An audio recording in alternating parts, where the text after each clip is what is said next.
Audio.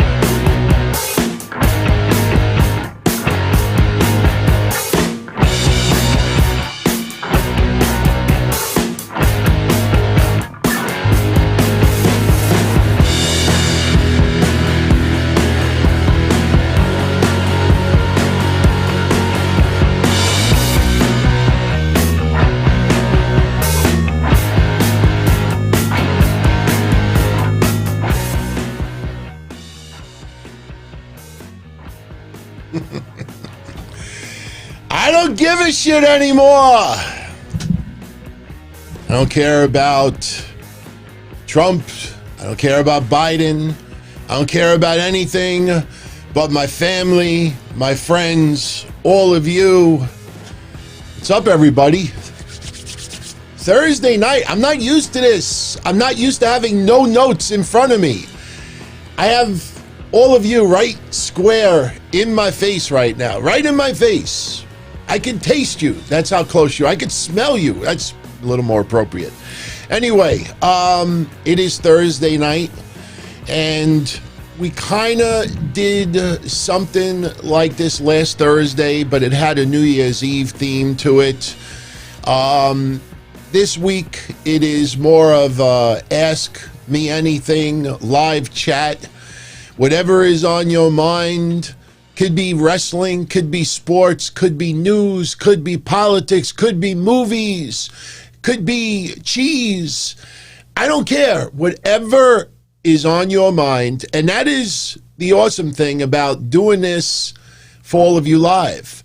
Because if you do not tune in live, unfortunately, you're not a producer for the show. I know we use producers on Patreon, and they truly are. I mean, they really influence all the content that I do.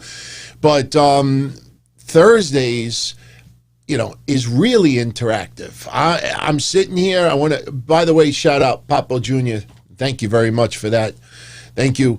I'm only on YouTube for 11 months, or a little less than a year. And it's still so much that I have to learn. There's so many bad habits that I realize now that I have built up over the years. It is no fault to any other hosts out there. It is no fault but my own. I take responsibility for my actions. Now, by the way, I know right now our viewers are a little low. I kind of feel bad. I know Wrestling Soup always starts at 7:30 p.m. Eastern, and they finish around 9. So, the 9:05 idea was, number one, to pretty much start where Wrestling Soup leaves off. And also, since Monday's show here starts at 11:05, Wednesday's show here starts at 10:05, Friday's show here starts at 10:05. So I felt like I needed to put in 05. So that's how I came up with 9:05. But the contest is still going on. If you want to post an idea of what we should call Thursdays. Now, keep in mind that, the show is going to be a smorgasbord on Thursdays. Maybe every other week it'll be this theme, this format. If this goes really well, then maybe we keep this and we just expand on it. But there's going to be weeks where I will have Mish on. There will be weeks when I have other guests on.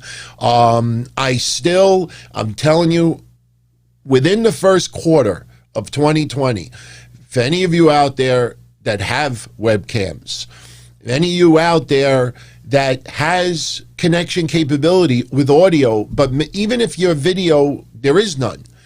What I want to have done in the first quarter of 2020 is I want to do something, and if anybody's been following me for a while, way before AEW Heel started, I wanted to do a Zoom idea where we have 10, 20, 30 people on Zoom just, talking about whatever and just have just a really nice live chat. You know, it'd be pretty funny if we had like 100 people on the screen and the boxes are like this big. You can't notice anybody. But Papo Jr. with the kind words. His favorite part of the channel is the breakdown of the Wednesday night ratings. Wow. See, that's awesome, man. That is awesome. Because, you know, I know I have thrown it in everybody's faces forever that I've been doing this since 1997. And I'll tell you the truth, going back, doing a wrestling hotline in 1997, before the Montreal Screw, it was a perfect year to start.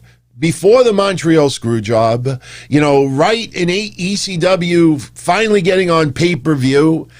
I mean, and let me, this has to do with what Papo Jr. just said. Go back in memory lane a little bit.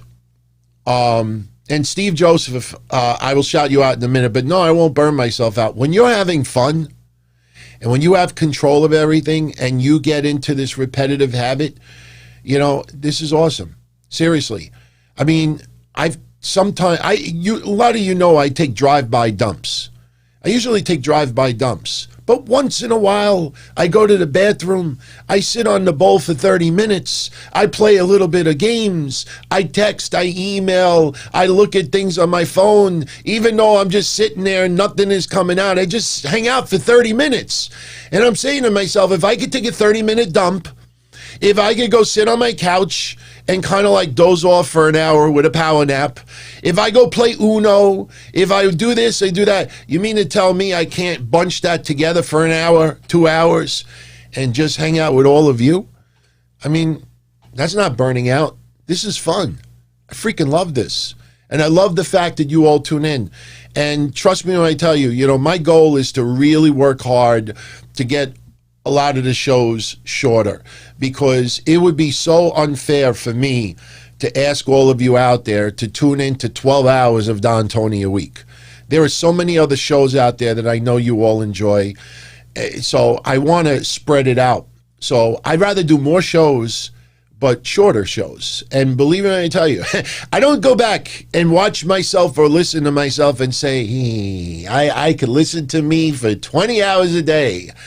I know when I try to, you know, stuff a pound of bologna in a 5-pound bag.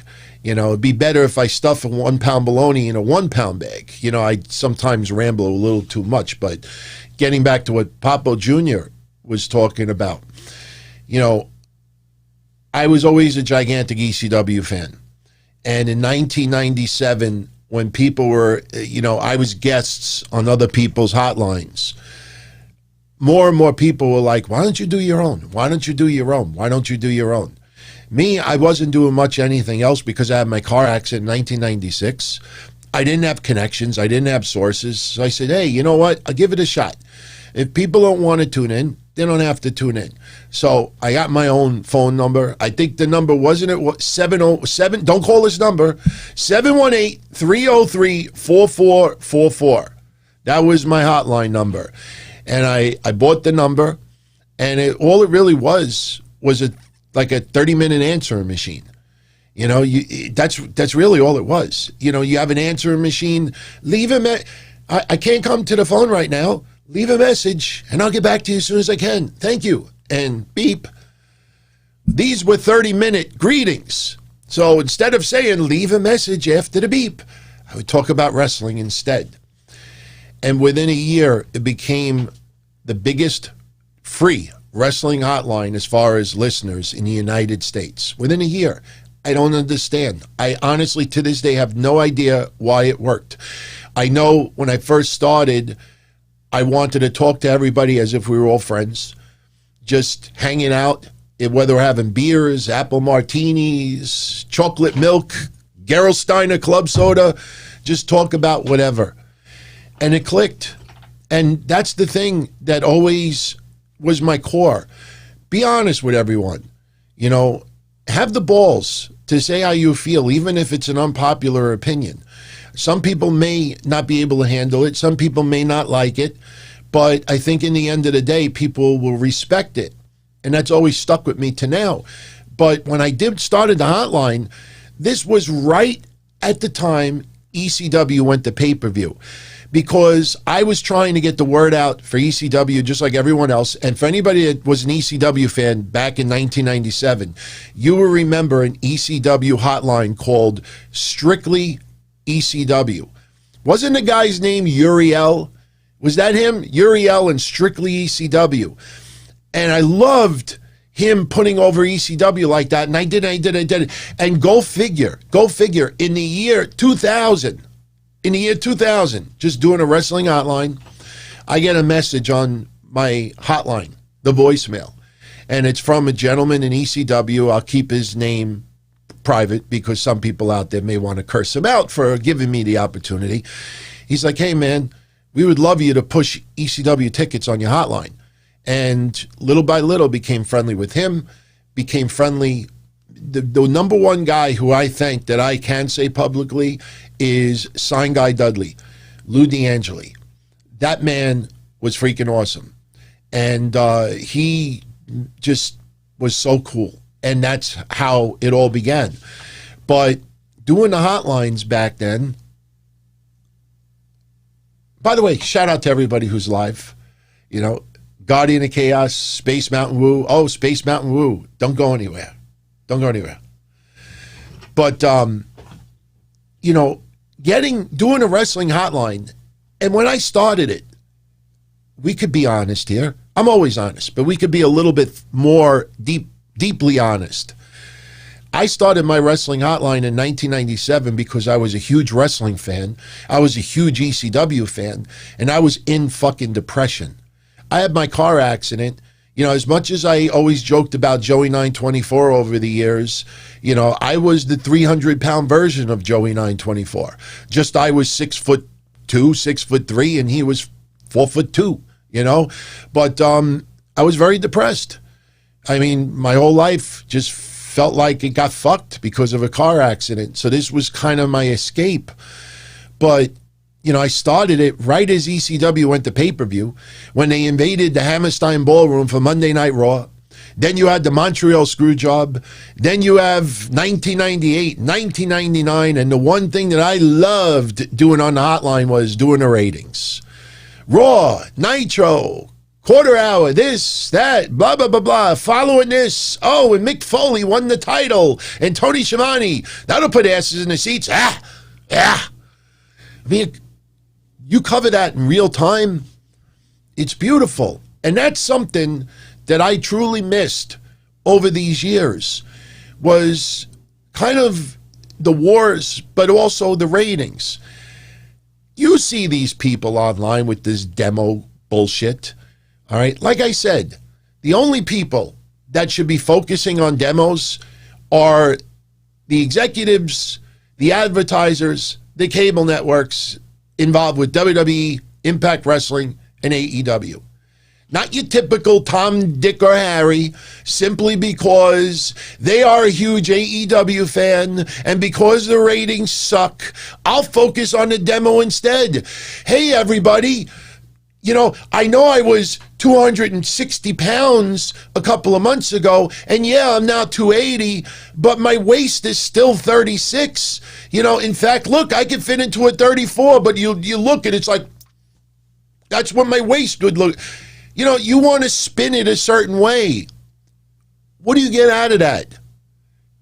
I have always said, you know, when I first started doing this on YouTube, it was cool to start the show and see, wow, you know, I think it was like the 45 to 54 demographic was my number one demographic here. I was like, okay, that's interesting. That's probably my longtime, you know, supporters going back to the 90s. And then I would look and see 2% here and 2% there. So, of course, I want to make the shows enjoyable, whether you're 54 years old or 14 years old. Maybe you shouldn't be checking out these shows at 14 with some of the things that I used to talk about. But the thing is that me, since I'm running the show, since it's my show, I'm obviously the one to pay attention, like, wow, I noticed, like women really don't like watching this stuff, or, oh, I noticed there's like a 50% drop in like 60-year-old males, watching the show. So maybe those are some things like that I might say, hey, maybe I better do something different. Or I look at my I don't give a shit meter and say, I don't give a shit, So that's who should be paying attention. For me, don't give me this, well, your 18 to 25 demographic was 0.2, and that's what matters. No, AEW's rating went down 33% in 1 week. 1 week. I mean, what do you blame that on? I'm shocked. For those that don't know, the only thing that I wrote down for tonight, because I had a feeling ratings would be brought up, is I wrote down AEW's rating from last night, NXT's rating from last night, and Impact Wrestling's rating from Tuesday. I enjoyed last night's wrestling. So honestly, I could care less if the rating was 1. I don't care if the rating was 0.0009 and only one person tuned in. If I was that person and I enjoyed it, that's all that matters. But the people out there looking for this, making a big deal about it, AEW only did 662 last night. NXT only did 641 last night. Impact Wrestling on Tuesday only did 142. 142. 2 weeks before their pay-per-view. A month into this Kenny Omega invades Impact Wrestling storyline. And why is their rating Tuesday? I'm sorry, I don't remember these jerk-offs invading the Capitol on Tuesday. I don't remember Monday Night Football playing on Tuesday that they were in quadruple overtime and it carried over for 24 hours. I don't remember any shootings, earthquakes, terrorist attacks, scandals. The bottom line is, a lot of these storylines are really, you cannot have a show based simply on name value.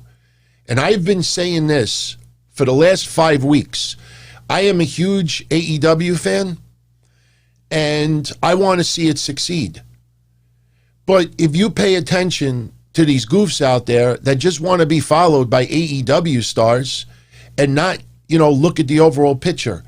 For me, it's simple. I want as many people enjoying my stuff than anyone else. It's up to me, the executives, to pay attention at the demographics. Because us in the executive meeting, hey, our NXT, let's use NXT for example. Hey, AEW kicks our ass in every demographic except for 50-year-olds. Why do 50-year-olds plus love NXT more than AEW? So the executives in WWE have to figure out, how do I keep those 50-year-olds? And how do I start attracting the smaller demographics? But for everyone else, it's the overall viewership. Look at the WCW roster in 2001, before it went out of business. And look at the talent that they had. If I started reading their roster in January 2001, it's pretty fucking impressive, even though the Radicals already left. Even though you had some wrestlers go back to ECW. The roster was stacked, loaded. Any promotion today, if they said, you can have that roster in January 2001 and the wrestlers at that age, you would orgasm. So, what is my point? You could have Jesus Christ on your show. You could have everybody's favorite. When you die, you hope to go to heaven. And at the pearly gates, if you believe in that, is everybody that you love the most are there to greet you. Like everybody. It could even be a school teacher, a girlfriend, a pet, a family member, a neighbor, your best friends, this. You want everybody there. You want everybody at the moment. But if the storylines are shit, you could have every single one of your favorites there. You could go to a restaurant. Oh my God, look what the special of today is. The special is lasagna, ice cream, chicken nuggets, pizza, French fries, eggplant parmesan, apple pie, frankfurters, all on one plate. Oh my God, Kamala. But if the cook doesn't know how to fucking cook it, and everything is raw, and he puts like lemon juice with apple pie inside, and you bite into it, you're like, look at that. It doesn't matter what the ingredients are. And AEW has been doing some serious fucking damage with the Inner Circle. And I've been talking about this for well over a month. AEW had serious fucking damage for Jon Moxley. They had serious fucking damage about their women's division. I like Serena Deeb. But do you remember when we pointed out how they had Serena Deeb out there, and then a few minutes later, Hikaru Shida does a backstage talking segment. No mention of Serena Deeb. No mention of the NWA title. No mention of this. No mention of that. And I'm like, wait a minute. Is this ass backwards or what? Serena Deeb got all of this TV exposure and time, and Hikaru Shida doesn't even give a shit? What happened to Thunder Rosa and Britt Baker? Seriously. Somebody, honestly, I think Renee Young got pregnant right at the beginning of that storyline. She's going to give birth, and they're not even going to have their match yet. They are doing some serious, serious damage. And unfortunately, nobody died this week. And nobody is going to keep watching AEW because, they did such a beautiful tribute. I'm going to watch them every week from now on. You know, they just come off as family. I'm going to watch them every week from now on. You know, NXT, but you know, I mean, you know, just AEW's vibe. No, you want to be entertained. You want good storylines. You have Sting coming out there for a month, and Team Taz is running away like somebody had COVID and went, but you see,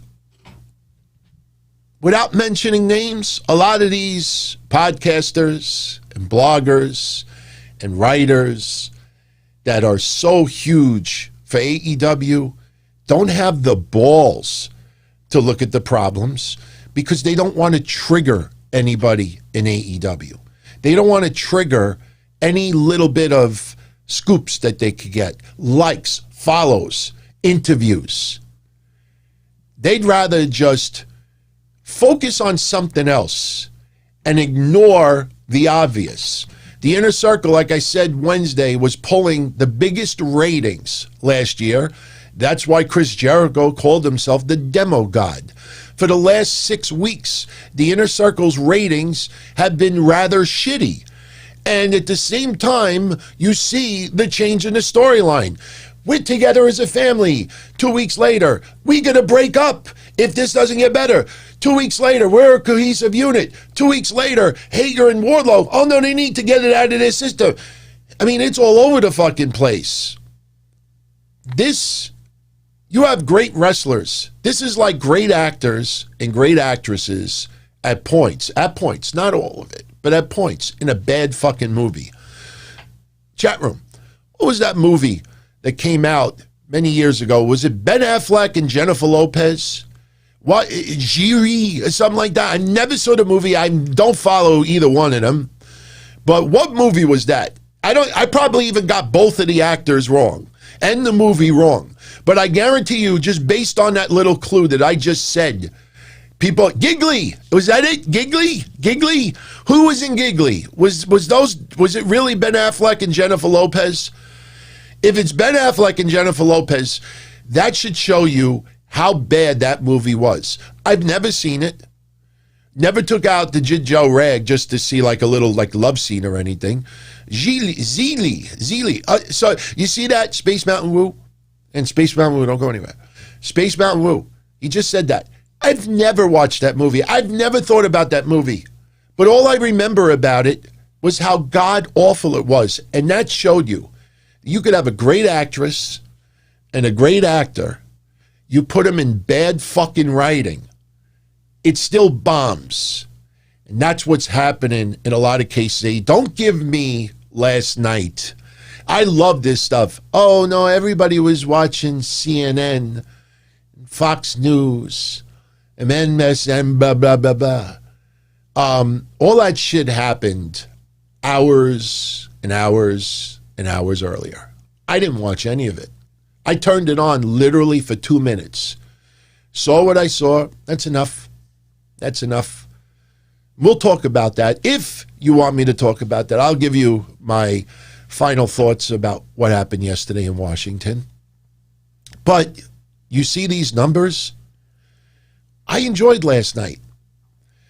But unfortunately, that's not enough in the overall picture. AEW did 662. Last week they did almost 1 million.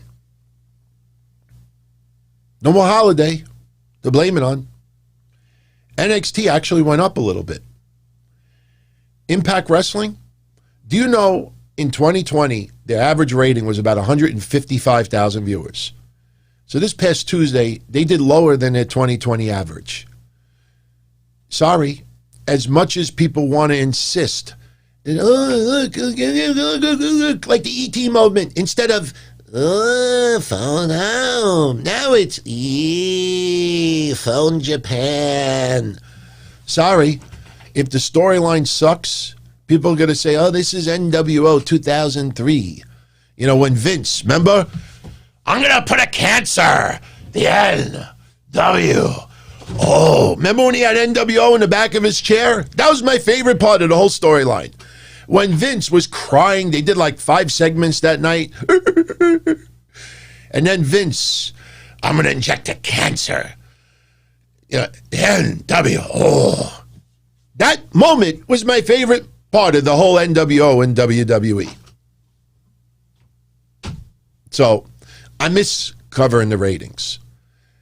I know it went on a rant, but I see in the chat room everybody talking about those ratings and everything we just said. At the end of the day, you lost 1/3 of your viewers. Let's see what they do next week. And you hyped up after 5 weeks. Jon Moxley returns. Jon Moxley returns. Yeah. And what is this, 2 or 3 times now? Sting speaks. He speaks 2 times. You know, he didn't speak. And you see Team Taz running like they got pepper sprayed at Washington yesterday. They ran away. Snow, fake snow. Let's run out of the ring. If I noticed that, a shitload of other people noticed that. If anything, pro wrestling should have had a big number yesterday to get people's minds off of this god-awful shit going on. I mean, everything that happened in a Capitol building yesterday ended hours before wrestling started. So what do you think people did last night? You think they were just glued at their TV? You know, it's pitch black out. I'm looking at the Capitol building. Nobody's invading. It's under control. And no, but Hager and Wardlow, but no, just in case somebody shows up. You think they just did that for 2 hours last night? Just looking at nothing? People make excuses for some horrible, horrible stuff. Give me as many people that tune into my show. Give me as many people that watch Dynamite as possible. I don't give a fuck what demographic it is, unless I work for the company. Because I got news for you. You got 1 million people. You got 2 million people. Let's do WWE. You got 2 million people. And let's say of that 2 million people, 500,000, 1/4 of them is the 18 to 34 demographic, that cherished demographic. Well, now your ratings are cut in half. But you know what? You still get about 20% of the 18 to 34 or 25 demographic. But there's 100,000 less people in that demo that are watching your thing. So you mean to tell me that only people between the ages of 18 to 25 or 18 to 34 buy their pay-per-views, buy their merchandise? Oh, but no, the advertisers, that's what they look for. The demographic, the advertisers, that's what they look for. That's the number that they look for. Well, you're not a fucking advertiser. Why are you obsessed with that number? If you get 33, 40, 50% less people tuning into your product, chances are my pay-per-view buy rate is going to be less. My merchandise sales are going to be less. This is going to be less. Everything's going to be less. Seriously, man. These people, I know it's shock TV. I know it's clickbait on YouTube especially. I see all the clickbait stuff. Yeah, I get tempted. The great one today. Joey Ryan, lawsuit dismissed. You see that nonsense today? Who's the guy in Ring of Honor? What's his name? I can't remember his name. The guy that Joey Ryan sued. You know, the big clickbait on YouTube and the websites today. Joey Ryan lawsuit dismissed. And I'm saying to myself, oh, cool. So the courts are starting to realize that Joey Ryan doesn't have a case because we're in the middle of fucking COVID and a lot of these feds weren't doing shows anyway. What was his name? Bill DeVoe? What the hell's the guy's name? So I go to read the article and I want to see say the judge dismissed the case because of no evidence or no this, or they didn't prove nothing. All it was, now before I give you the cliffhanger, maybe I got to lower for the next episode the delay. I did that so there's no buffering during the show, so there's like an 8-second delay. So maybe on the next episode we'll test the better buffering where there's only like a 2-second delay. Bel Primo. I knew it rhymed with that. I just said Bel Biv DeVoe. Instead of Bel DeVoe, it's Pel Primo. Pel Primo Cano. Now you know. So I read Pel Primo. Oh, okay, that's the guy that Joey Ryan sued because he threw it in his face. No, it didn't get dismissed from the courts because of lack of evidence, because of settlement, because of negotiation. No, it's just that it should have been filed in Pennsylvania instead of California. Fucking shit didn't get dismissed. It's being moved. It's being moved. I see all of the clickbait that gets people. I fall to, but I won't do that shit. Will not do that shit. So, thank you. Thank you. Papo. Yeah, I keep looking for notes, and I'm like, oh shit, I remember there's no notes today. So whatever you all feel about. Steve, like I said, I will not burn myself out. In the end, I think all the shows will be tightened up a little bit. Mish is really helping me with that.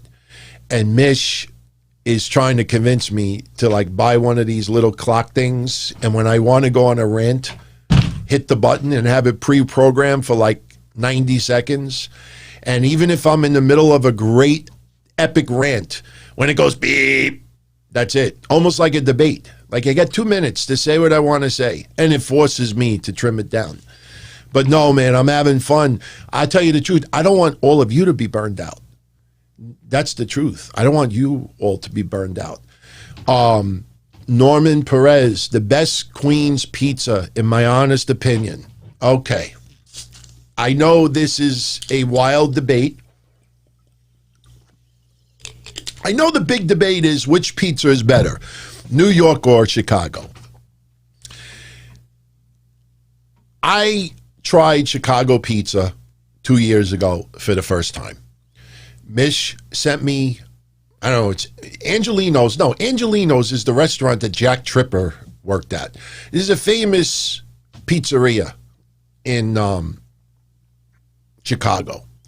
And he sends it to me through Goldbelly. And I cooked it. I had it with my family. And I ate probably 8 pounds of crust. It's deep dish. That's what it is. For me, For me, that's not pizza. For me, that's like a pot pie. Instead of chicken pot pie, it's pizza pot pie. But I loved it. I loved it. I loved it. So Chicago pizza is awesome, but deep dish, I don't classify that as regular pizza. Regular pizza is the very thin crust with the tomato sauce and the olive oil and the little mozzarella cheese, a little bit of spices, and you need, the Napolitan pie. That's pizza. That's pizza. Unfortunately, I was a little bit lazy. I sent Mish pizza. What I did was I went to my local pizzeria and I got like 5 slices and I wrapped them in aluminum foil. I think I put it in dry ice and I shipped it to Chicago overnight. He ate it and he says the pizza sucked. And I didn't go to the pizzeria that I wanted to go to. I didn't think anything of it. I just thought that pizza is so good in New York that I could just go to any pizzeria, put it in aluminum foil, and Mish will eat it like gremlins with food. But there is a pizzeria where I live that I tell you, for many years, I never went there because it had such a bad rap for that horrible disaster that happened in 1986. A lot of you out there that live outside of New York, when you think of New York, you think of where I live, Howard Beach. You think of 2 things. You think of John Gotti, or you think of New Park Pizza. New Park Pizza. For all of you out there that want to have an interesting night after the show is over, go on Google and just type in New Park Pizza. See what comes up. Put it in quotations, so the exact name, because you might find pizzerias in different areas that it might be Park Pizza, new. Look that up. Back in 1986, there was a horrible racist incident that happened around here. And there was I've never sat and spent hours knowing every little detail. All I know is that I was working for my father's deli at that time. And I remember how it was perceived in the neighborhood. I still to this day remember when Al Sharpton, marched down Cross Bay Boulevard. Still remember a lot of stuff at that time. Guardian Angels, trying to do their own little thing as well. And again, look, tonight, like I said, anything we could talk about. I don't want anybody to be like, oh, they're talking about MMAs. If you want to get to that, I promise you we will. But we're going to talk about whatever you all feel. And I'm looking at the chat as I'm talking. I keep looking over. If I see that a topic is really, really falling flat, I will move on like this. But just to summarize, there was an argument in front of the pizzeria. I think 4 white guys, I think 3 black kids. They were all like teenagers for the most part. And they started getting into a fight. And they chased the black kids. One of them got chased onto the Belt Parkway and was killed. And I've told this story, anybody, because I know there's a lot of you out there that go back with me still to the 90s. I don't know what's wrong with you. Did I say that with nothing but love intended? To stick with me that long, man.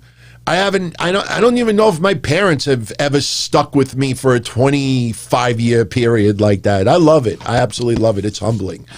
But you know that I've said this 1 trillion times since 1997. I worked for my father's deli at the time. And I was a teenager too.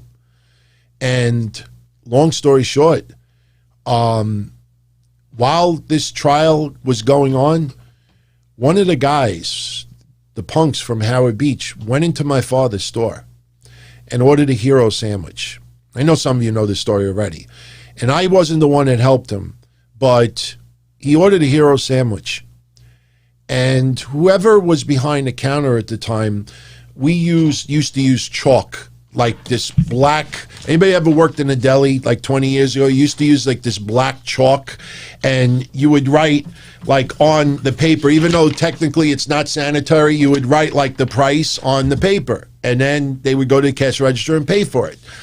So he orders a hero, and the guy behind the counter writes the price for the hero on there, and he's like, do you want anything else? He's like, no, that's it. And he hands him the hero. And he looked down, and I'll never forget it, and he said, wait a minute, you want me to pay for this? you know who I am, right?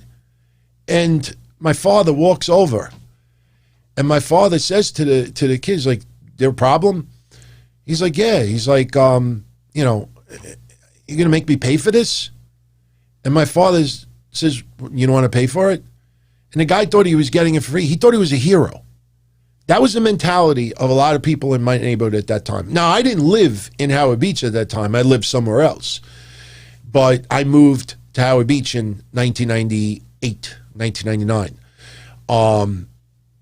But he thought that he was getting it for free. He thought he was a celebrity. He thought he was a hero. So my father said, he says, look, you don't want to pay for it? You know, no problem. I swear on God, my father opened the hero and took a bite right in front of him. My father just, no problem. He opened the hero and took a big bite out of the sandwich, and the guy left. He thought it was a celebrity. I think he died a couple of years ago. The guy that I'm talking about, I can't remember his name. If anybody wants to Google his name, and we could, you know, but that pizzeria had nothing to do with the incident. And there were protests in front of that pizzeria. There were so many times that late at night, people from Brooklyn would bomb that pizzeria with eggs. They had nothing to do with the incident. They didn't root for anybody. They didn't coach it. They didn't they didn't talk about it. They just happened to be the pizzeria where this fight started. And they got so much of a bad rap, and they still get a bad rap, because I see whenever, you know, some unfortunate racist incident happens, especially when it involves police, you know, you see on Twitter, I saw it earlier this year with George Floyd. I saw people from different areas of the country and overseas. You know exactly what they did. They did Google searches to look for infamous racist moments in history. And if you go on Twitter and do a Twitter search from the summertime. Just type in the words Howard Beach together. Or Howard Beach, George Floyd, see what comes up. There were people almost begging people to cause riots in Howard Beach because of what happened in 1986. Thinking that this neighborhood, for some reason, is still that mindset. And it's not. But that pizza, I think it got such a bad rap that it carried into the pizza, that everybody thought, John Lester, yes, John Lester, that's him. John Lester. That's the guy that thought he was a celebrity, walked into my father's store and thought he was getting free food because he beat up a couple of black teenagers and chased one and caused his death. He thought he deserved free food for that. People got some weird things, man. The guy who was killed was Michael Griffith. Yes, you are right. Michael Griffith. Absolutely. It was a scary thing because, you know, at that time, obviously, you know, the mentality is a lot different than what it is now. But, you know, to take down the neighborhood, this might have to do a little bit leading into what happened yesterday with Washington, but taking down a neighborhood or innocent people simply because, you know, oh, they're a victim of circumstance, or, you know, because, you know, oh, you got insurance. That's okay. You got insurance. So, but anyway, yeah, there's a wiki. Joe New said there's a wiki topic about this. But New Park Pizza, for some weird reason, I know this is going to sound weird for a lot of people, but for some weird reason, New Park Pizza, because of that incident, everybody thought the pizza tasted like shit. And I honestly do not know how that place is still in business to this day. But there is something about that pizza that is just incredible. The way they cook their pizza, they put some type of, or I guess the stone that they cook it on. But if you do like a Yelp search for them, people always talk about the bottom of the pizza. There's like, and it's extremely salty, but it is incredible, incredible tasting pizza. Some guy who does YouTube stuff. He goes to different restaurants throughout the country. No, it's not Guy Fieri, but there's a guy that goes to different restaurants and he tries their food. And there's a guy that did a video maybe a year or two ago, and some of you will probably point it out and post it on the chat as I'm saying this. He went to New Park Pizza and tried the pizza, and he stood in front of the pizzeria trying to act like he was a New Yorker. Maybe he was, but he came off like a goof. I would have just walked by and just intentionally bumped into him, make his pizza fall on the floor. Oh, I'm so sorry. So sorry. But he said the pizza was pretty good. That pizza, for me, is some of the best damn freaking pizza around. It is incredible. So hopefully I answered that. Yeah, Barstool. Barstool did it. Barstool. Not a big fan of Barstool. But they went to New Park and they tried the pizza. And I remember they gave it a pretty decent review. But New Park Pizza, I mean, unfortunately will always be known because of a terrible incident that they had nothing to do with. But they make some kick-ass pizza. Kick-ass. Anthony JCP, thank you for this show idea. Downtime with Don Tony. Look, anyone that still wants to partake in the contest, and look, if you posted entries already, you could go back and post more. I don't care. I don't mind, I should say. It's better. I don't want to put my name in the title because if we do a show here on Thursday that just involves me, I could use this, the templates you see. And I could even have some fun, and I could even like, ooh, shit, let me take the music out. Yeah. Oh, wait, whoa. That's more like it. See, if I really want to, I could change the colors, make it like a lava lamp. Now, I'm not going to sit here. I mean, I could probably do it on a timer and just, every few seconds, just have it like change colors and, make it look like a lava lamp or something like that. But, we could use this. I have 3 templates. How do I maintain that look? I have 3 templates. So, if I really wanted to, I could probably even just do something like this. This is scary, though, because when sometimes you say, oh, it's buffering. You ever notice sometimes when the show buffers, it's when I'm loading something? Because I realize that the size of the files, if I load multiple things at the same time, all that eats up data, and that's where it causes buffering issues. But I could literally do something like this, and this, and this, and go back and forth, and rotate it back.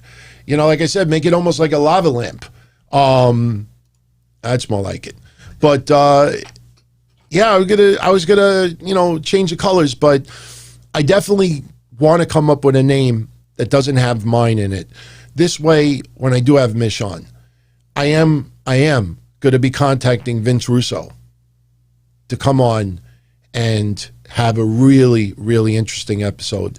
A lot of you wanted to see me and Kenny Bolin have an interesting conversation. That is happening. There's a few other people out there with some blue check marks that have said to me over the last couple of years, if you ever want me on, I'd be glad to. There's a few people out there, but I want it to be special because the running thing about me is to not have guests, because when the numbers are that big, I always remember In Your Head. Remember that podcast, In Your Head? Jackie Jones, I think his name was. Jackie Jones. Like, I would have their trolls always trying to screw with me because their numbers were more. And I used to always try to ignore it until, I decided, let me start, talking back. But they always had guests. So I would always say to myself, yeah, how many of those people are tuning in for Jackie Jones or tuning in for Bischoff, or whoever they were? And I had nothing against those guys, but their trolls tried to rub it in my face about their numbers. And I'm like, yeah, I don't have guests. So I know that everybody's tuning in right now or tuning in because you want to hang out with me. And that's awesome. So I want to keep the show with a name that no matter who is on, even if I once in a blue moon is not on and someone else is, that we could use the same name. So for anybody out there that may not be aware of the contest, just go to the New Year's Day episode of the Don Tony Show. In fact, you know what? What time? How long have we been going? We've been going 49 minutes already. I'm going to write down 49 minutes. And then by the magic of technology, when I do this, you're going to see something pop up, but not a live, or my friends live are not going to see it, but on the archive, as soon as I'm done with the episode, I will put that card up there. You just click the link and post your entries. And like I said, for you AEW fans out there, I already offered to give this son of a bitch away. You hear that? That's not plastic. This is heavy. This is heavy. It's a replica. I think some company in Pakistan did it. It's a legit belt. It's real. It's freaking heavy. I'm going to give it away. If you're not an AEW fan, I am going to take a picture this week. Just listen to this. I shouldn't have done that. Everything in the back could have fallen off. I have some retro wrestling stuff. If you want some WWE stuff, I hope to be getting the New Year's Evil poster thing. So, you know, we'll see what happens. We'll see what happens. By the way, you know what? Let's announce the winners for the contest from 2 weeks ago. Remember, I did an episode 2 weeks ago, Wednesday Night Dynamite and Thursday Night Dynamite, because Thursday, AEW aired 2 weeks ago. Wednesday, 2 weeks ago. Well, actually, no. I take that back. Wednesday, 2 weeks ago, NXT aired on its normal time. AEW didn't air until late because of NBA. Technically, it was the next day because it was around midnight that it finished. So I did a show Wednesday and I did a show Thursday. So what I decided to do is we do a contest. This time we're picking two winners. One from Wednesday's episode, one from Thursday's episode. Each one wins $50. And yes, there was a possibility that the same person could have won both nights because they posted an entry on both shows. Now, one thing I want you to take notice also, when I post a video, always look at the bottom right-hand corner, because you will see the exact time and date that I pulled the winners. I always do it about 2-3 hours before I go live. So this was pulled tonight, and I think in the future, I'm going to just pull the winners live. Because when New Year's Eve last week, when I had the firework display going and everything, that was really cool and everybody loved that. But it was also important for me because that was a test for me to overlap live feeds. So in the future, I will be able to put the live contest on the screen while we're doing the show and pick winners live. And, you know, so since it worked last Thursday with no incidents at all, that's something we're going to add. Also, for all you kind friends out there joining me live right now, you see my goofy head over there with the, this doesn't say Q&A, but you see me there? Yeah, I always got to point the opposite way. You see right there? No. Yeah. I'm thinking of putting a little chat room box there.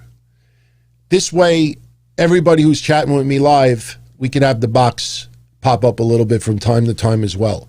People have been asking me to put the Twitch feed as well.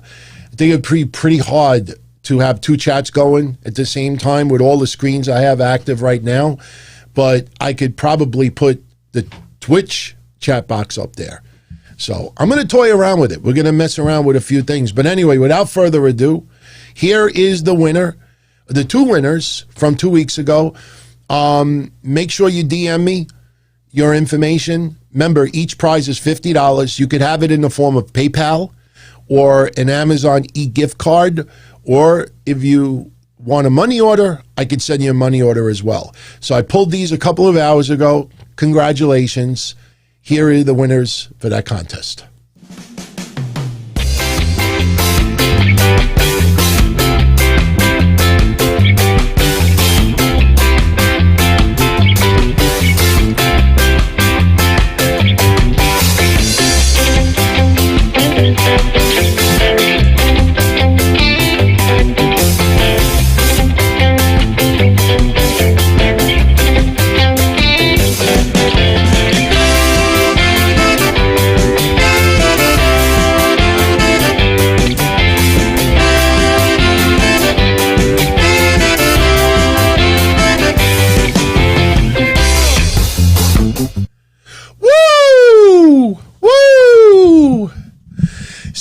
Mountain Woo, congratulations, woo, woo, woo. And Benjamin 0119, congrats, you both got $50 a piece. We're gonna announce a contest on Monday. We're gonna start doing a few on Mondays because we've been doing it on Wednesday every other week. We're gonna do one this Monday. I have an idea. what we're going to do. It's going to be Brody Lee related. Tribute shirt, since the proceeds will go to his family. I have an autographed set of the Wyatt family cards, including Braun Strowman, in numerical order, by the way. Might add that to it. May add something involving figures. So Mish and I are putting something together. So we'll announce that on Monday. So yeah, Space Mountain, woo. Like I said, I don't manipulate these contests. I know somebody already won twice. You know, whoever wins, wins. You know, it's just a little way of giving back. I mean, I thank you so much for everything you do. You know, it's just you make these shows easy. And yes, I lose a lot of sleep. And yes, it gets a little bit difficult at times, mentally, physically. You know, you get your trolls, you get your haters. But, man, when we could all get together and just talk about whatever, I mean, it's something very special. And the fact that I'm doing this now, 25th year? Technically, it's my 25th year doing this. I love it. A lot of people out there thought that I was going to be upset when Chris Van Vliet, I think, interviewed Conrad Thompson. And during that interview, they called Conrad the Podfather. And, you know, a lot of people took offense to that because yours truly, even after the wrestling hotlines, in 2002, I was putting shows online. We didn't even call it podcasts yet. I think we might have called it webcasts. So, you know, I don't know if Bryan Alvarez or Dave Meltzer have been doing their podcasts longer. I know they have done things from time to time over the years. I don't know if they took any breaks for some of their shows, but as far as my work, you know, a lot of people say that I am the longest person. And, you know, over the years, I've had different co-hosts from Mish to Joey 924 to Kevin Castle to Matt Zombie, Brian Damage, Timmy. I had a lot of hosts over the years, you think about it. But at the end of the day, you know, but I don't take offense by that. I did not create the term Podfather. If people want to associate that with me, I mean, look at the back, the Podfather. You know, I'm honored. I'm honored. But the one thing that I will not do, and unfortunately, you know that there's people out there that do this, I will not stick around just to feel relevant, just so my name stays out there. If I don't have an audience, if I don't have friends like you tuning in anymore, you know, and don't get me wrong, you know, I kind of compare it to indie wrestling. You know, that's one thing about ECW and some feds over the years. They instilled in your brain that it doesn't matter if there's 20 people in attendance or 2,000, you put in the same effort. You do not skimp because there's less people there. I kind of treat, you know, what I do like that. If I happen to do the show and only 10 people show up, I am going to go balls out or to the best of my ability, whether it's 10 people tuning in or 10,000. But I will say this, if I only have 10, 20 live people week after week after week, then I might have to start thinking about catching a new hobby other than doing this. So the fact that you all stick around, man, I can't thank you enough. I can't thank you enough. 90s guy, don't apologize. I get questions that I've been asked before. Not everybody tunes into every minute of everything I do, so I don't mind answering questions that I've answered before. So never anyone out there feel you can't ask something even if you think I might have answered it before.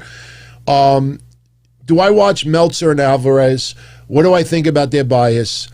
And yes, everybody, smash the likes. You know, one of my old shirts, I have it. Vince Russo has a podcast called Castrate the Marks. I love Vince Russo. By the way, I got to thank Vince Russo again for sending me this. So I have it in a display. The problem is it's autographed. So I wanted to display it in the back, but the lights reflect off of it and it doesn't look all that great.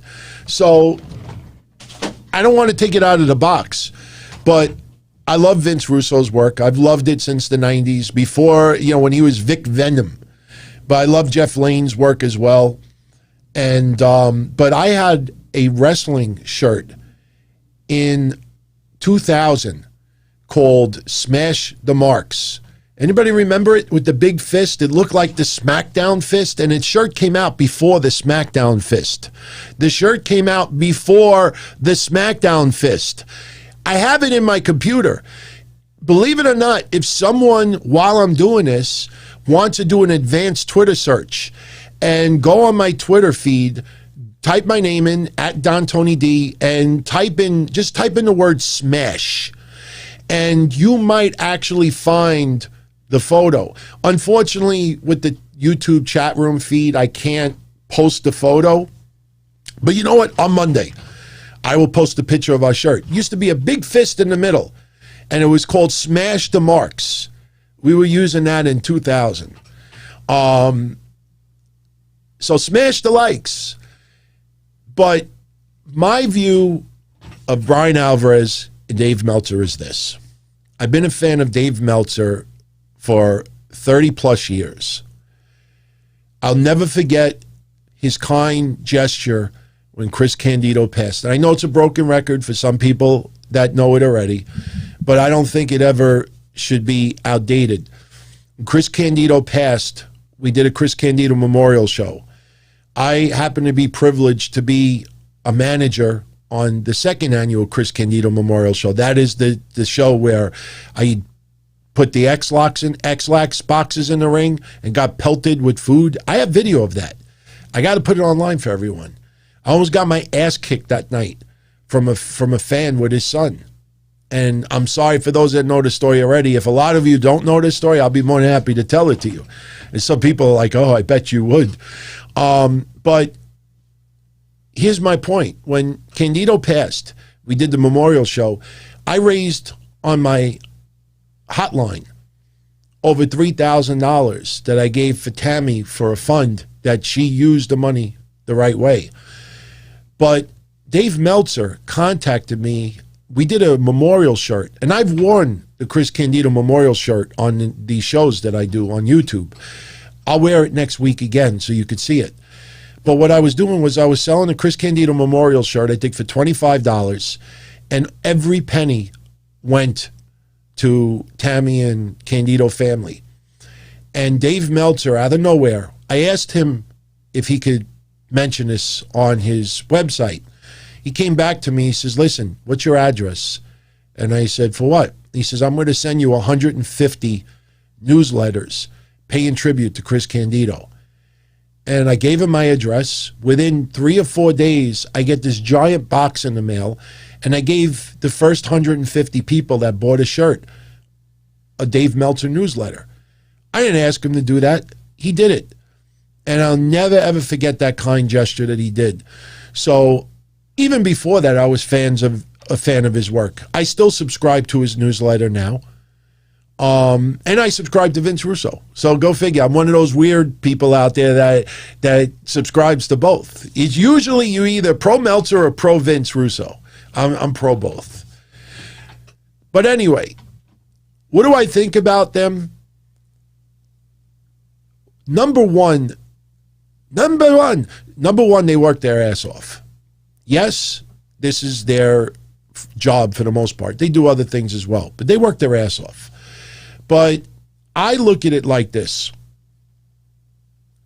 I've known since the 90s how much Dave Meltzer is a fan of Japanese wrestling. And Dave Meltzer has always shown a bias for Japanese wrestling. There are things that he enjoys more than others. He will rate some matches higher than others simply because it's a product that he really enjoys.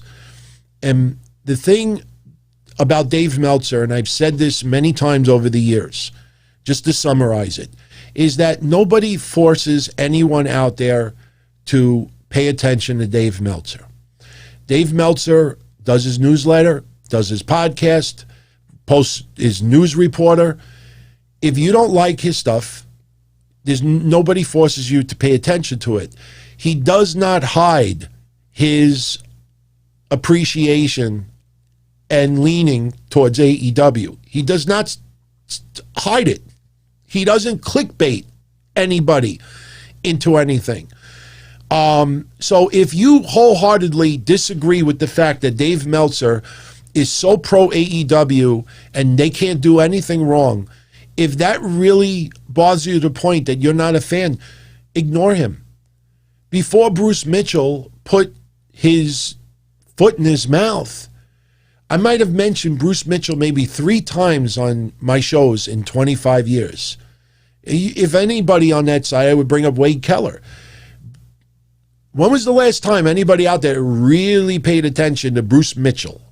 You know what I mean? So I put Bruce Mitchell in the same category as Dave Meltzer or, Mike Johnson or anyone else.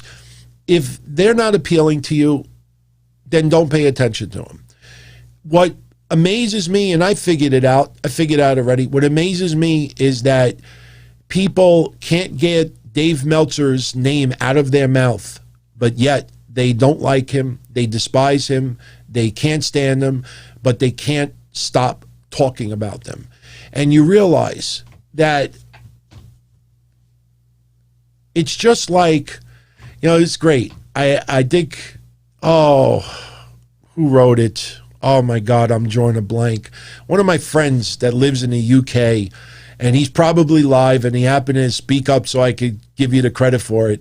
He made me laugh earlier today. He said it blows his mind of wrestling podcasts. There was a podcast yesterday that talks about old school wrestling.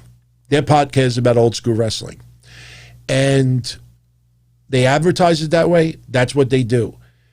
But they couldn't stop talking about AEW, complaining about AEW. Your show is old school. It's not about today's wrestling, but they can't fucking get it out of their mouth. Why? Because they gotta feel included in the conversation. You don't like Meltzer, ignore him, don't pay attention to him, don't follow him. But you keep talking and keep talking, because you for some reason there are people out there that can't stand sitting on the sidelines and watching people have a conversation that they're not involved in. And it makes me laugh. And a lot of you have noticed that I will post something. I don't do it much anymore, but I would post something on Twitter, particular topic, whatever it is, personal, wrestling, not. And it gets a nice conversation. And then an hour later, you'll see the same people over and over again writing almost the identical thing, because you could see, they don't want to sit back and watch people focus on your conversation. I got to be part of that too. So let me say, even what I wrote yesterday about what happened in Washington, there were a few people out there that used word for word some of what I said. And it doesn't bother me, but I'm like, man, that's just, ignore him. I don't know if you like him or not, but I say I respect the hustle that they do. I respect the hard work that they do. I'm not particularly a big fan of Bryan Alvarez's shows. It's not, he doesn't rub me the wrong way or anything like that. Sometimes he says things that trigger a lot of people, and deservingly so, but I've done that many times also in different ways. So I'm not a big fan of his, like Brian and Vinny show. I never really got into it, but I understand why people are fans of it, and it's a good show. I really can't complain about it. It's just not my style. Just like Chris Van Vliet. You look at Ryan Satin. Ryan Satin just interviewed Steve Austin. And, I'm one that actually gets along with Ryan Satin. And Ryan Satin, to me, Ryan Satin and Chris Van Vliet are similar, but a lot different. And Chris Van Vliet, when he posed with Steve Austin, they gave the middle finger. You look at every interview that Chris Van Vliet does in the screenshot, you always see teeth enamel. It's always that. So it's different vibes. It's different styles. Some people out there love doing cake and ice cream all the time. And a lot of guests love the cake and ice cream interviews. Some people like a little bit more edgy, a little bit more challenged. And that's why I've always stayed away from doing interviews, is because I wouldn't be disrespectful. but I would challenge a little bit. I would not try to be gotcha like Mike Johnson. I'll never forget that moment where he tried to play gotcha with Triple H. Remember with the barbed wire for NXT? And, I mean, you had people audibly laughing at Mike Johnson in the background. And, look, I've softened on him and others, especially after Bob Ryder passing. But, I'm not into the gotchas. But I would want to be one to challenge people. I'll never forget. What was that phrase that Dixie Carter did? Someone out there will remember. She did that sports interview in Sports Illustrated interview many years ago. I remember what it was. And TNA was really on the decline. And she got away with saying that TNA was cash flow positive. Those three words, when you play word association and you say to me, oh, let's play word association, Stephanie McMahon. Now, if it would have been years ago, I would have said breasts. Or you say to me, Chris Benoit, murderer. If you would have said Dixie Carter to me, even now, I would say, first words, cash flow positive. And she got away with that. And I remember that interview, and it sticks to my head in my head to this day. She did that interview, and they never challenged her. And like when I heard that, I bursted out laughing. I said, how did she get away with that? Cash flow positive, to give you pretty much like the generic, ignorant Cliff Notes version of it. Let me give you an example. I got $50,000 in credit card debt. All right? My bank account right now, I put $1,000 in my bank account. But I owe $50,000 in credit card debt. But I have $1,000 in the bank. So I could tell people, no, my business right now is cash flow positive. My bank, my revenue is not in the negative. So she was basically telling everyone that, no, Impact Wrestling they're not in a negative. But that was playing semantics. And Sports Illustrated never challenged her on it. We've had interviews the last year or two where people are hit with big, with questions that you think that they're tickling each other with their feet underneath the table. Like, where's the question about this? Where's the hard-nosed question about that? Where's this? Where's that? People just don't have the nerve to challenge, and it's not playing gotcha. If you bring up a particular topic and the answer is very incomplete, there's got to be a follow-up question. There was an interview last week or the week before. I don't remember what the topic was, but I remember us saying, like, how's there no follow-up question with this? And that's what a lot of people do. So, Roger Rubio. Oh, Junior. Roger wants me to shout out Junior. Junior is checking out the show for the first time. I don't know how you're going to feel, Junior, about today's show, because today's show, we go from pizza to race issues to wrestling to, tonight, anything goes. We have any topic that you want to talk about. I see how everybody, but, Mondays, if you want to tune into the other shows, Mondays, Mish of Wrestling Soup and I do a show together, and we pretty much cover Raw, any wrestling news that transpires over the weekend, and mostly WWE discussion. Wednesday is AEW and NXT TV recaps. I'll sprinkle in a little bit Impact Wrestling here and there. I try to sprinkle in MLW and others, but I kind of save that more for Fridays. And Fridays is SmackDown recap. I get into the quarter-hour ratings for AEW and NXT. We see what trends that we spot with particular wrestlers, and not just the wrestlers, but how the cards are presented, and whatever else. And in the mixed middle of all of that, I sprinkle in a lot of your super chats, and I, get sidetracked sometimes. But tonight, Thursdays, the goal is to be pretty much whatever is on your mind. Now, tonight, so far, it's been heavily wrestling related. Something tells me in the very near future, a lot of your discussion will move towards politics and what transpired yesterday. And a lot of people want my thoughts about it. Whatever you all want to talk about, that's the direction that I'll go. But, Roger Rubio, much love. He has been a huge supporter since almost day one. And Junior, I hope you enjoy the shows and never, if you like speaking out, not hashtag speaking out, but if you like speaking out and voicing your opinion about, what you like, dislike, don't be a stranger, man. Speak up. Let me know, any suggestions, what you like, dislike. I mean, look at Papo before. His favorite part of the shows is the quarter-hour breakdowns.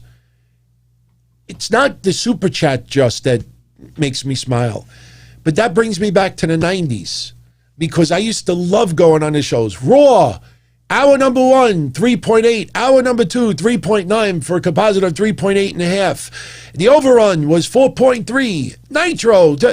And we used to get, and then a couple of days later, we get a little more specifics with the ratings. But, I get comments like that for all different things. Oh, I love it when you do this. I love it when you bring up retro. I love it when you talk personal. So that my goal is do a little bit for everybody.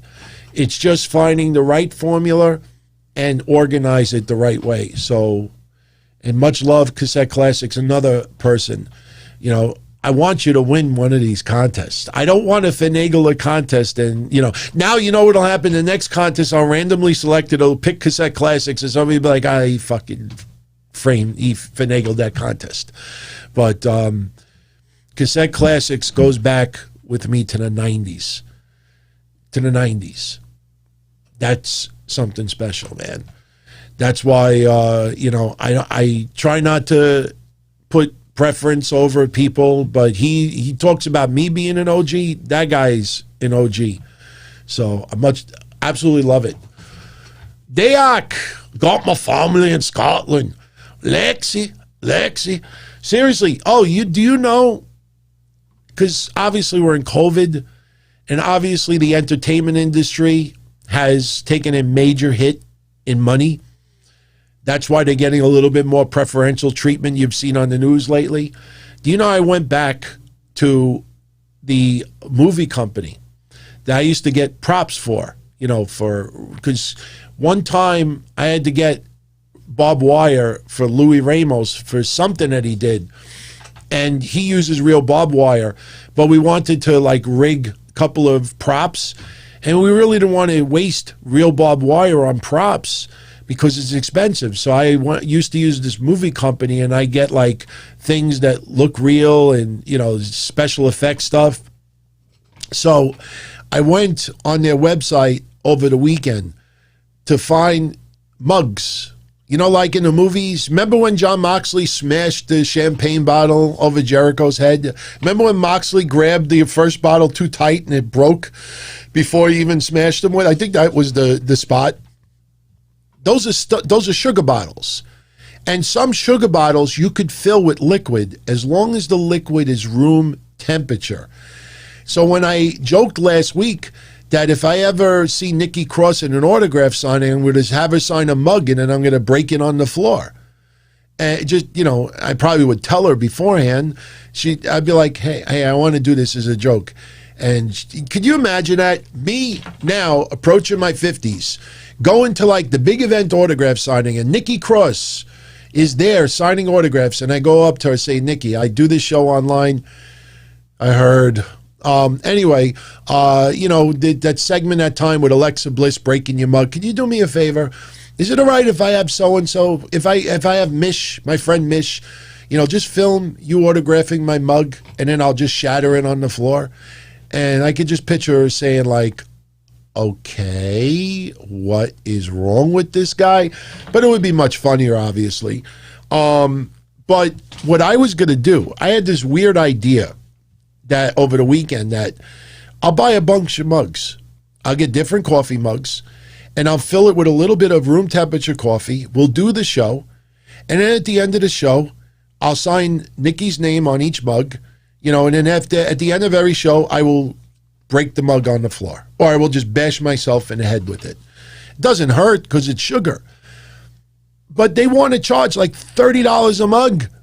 And I'm like, I'm not paying $100 for 3 mugs. I want to break a mug on this show every week at the end of the show. they tripled their prices of everything. So we have to hold off on breaking mugs.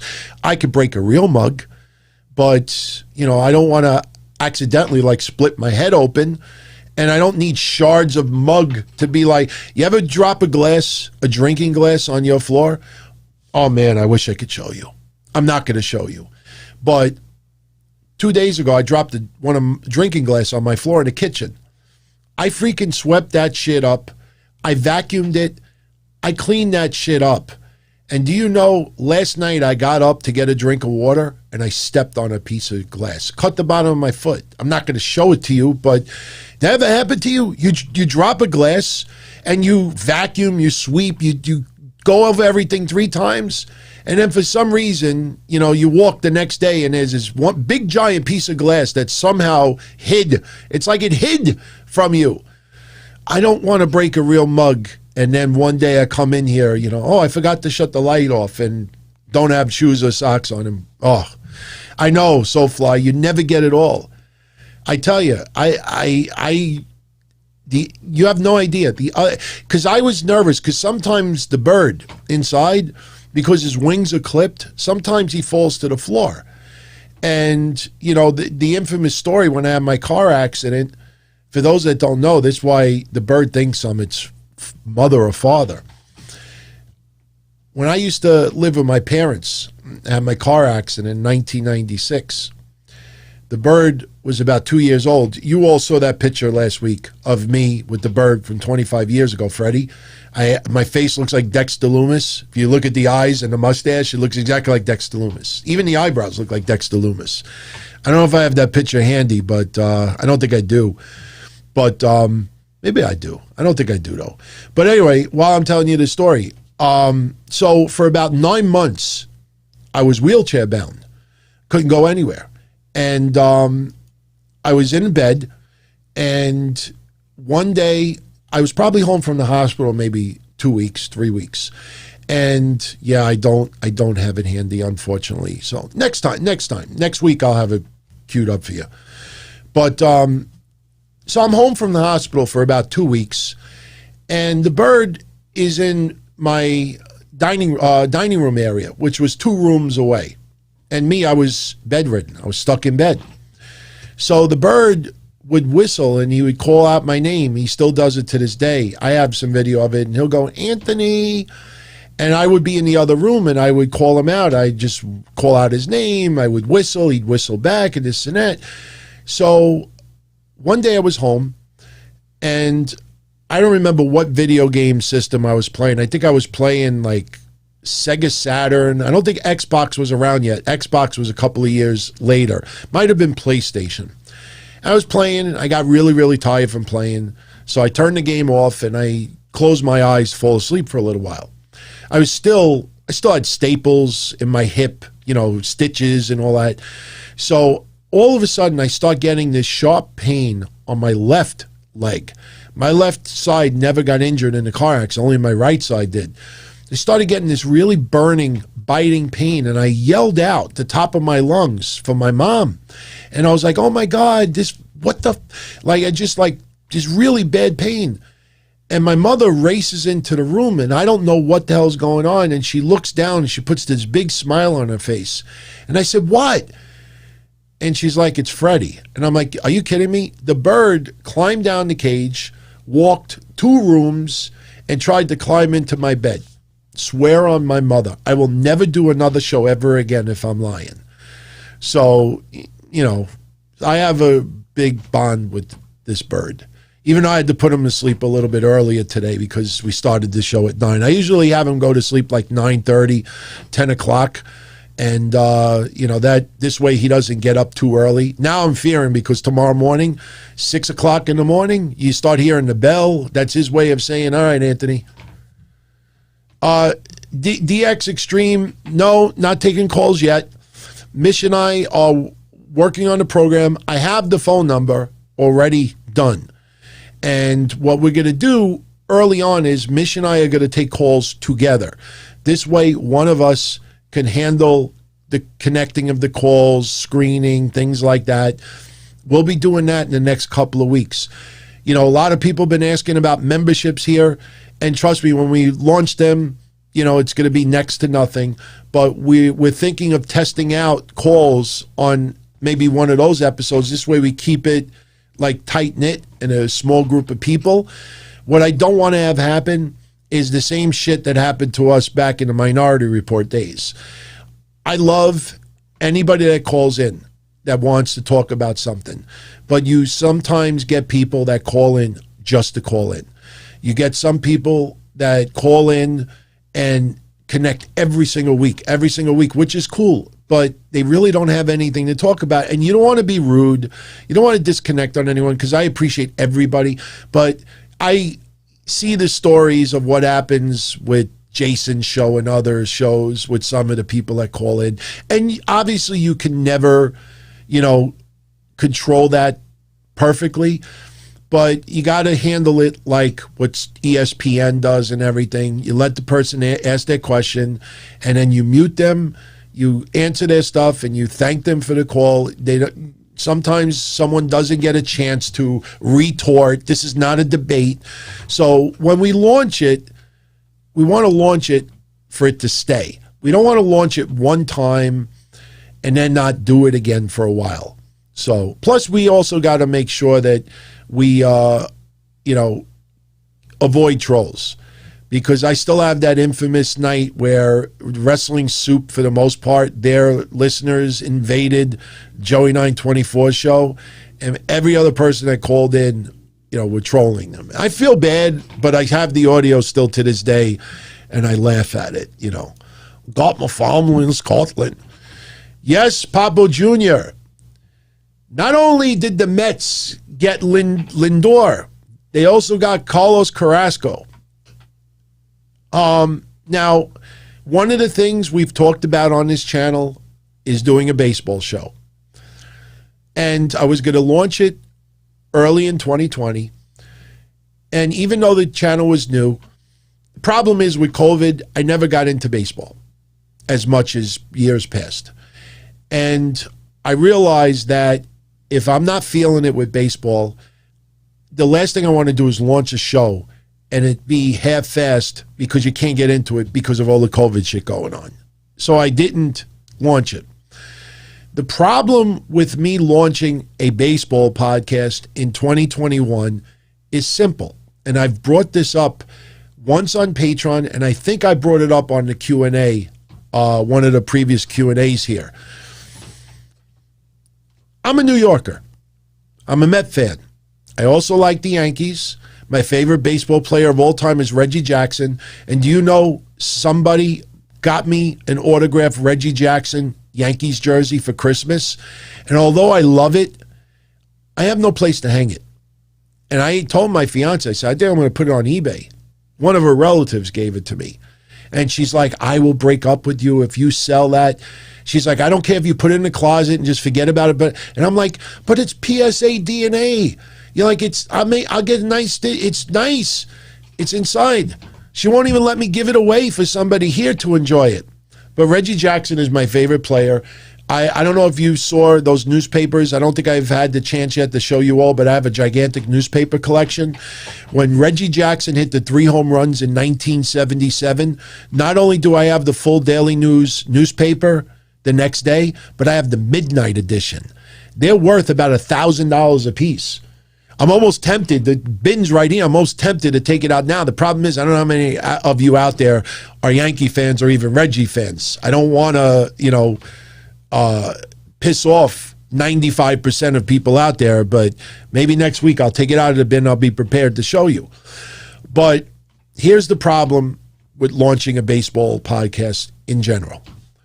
I'm a New Yorker, I'm a Met fan, but I am a Yankee fan as well, to a certain extent. If I'm going to launch a baseball podcast, I have to talk about every team, because people that are going to tune in are not just going to be Met fans or Yankee fans. Here's another thing. If I did a baseball podcast, would it be a baseball podcast for wrestling fans, or would it be a baseball podcast for baseball fans? There's a big difference here. Because if I do a baseball podcast for wrestling fans, yeah, then you can glance over certain things in that.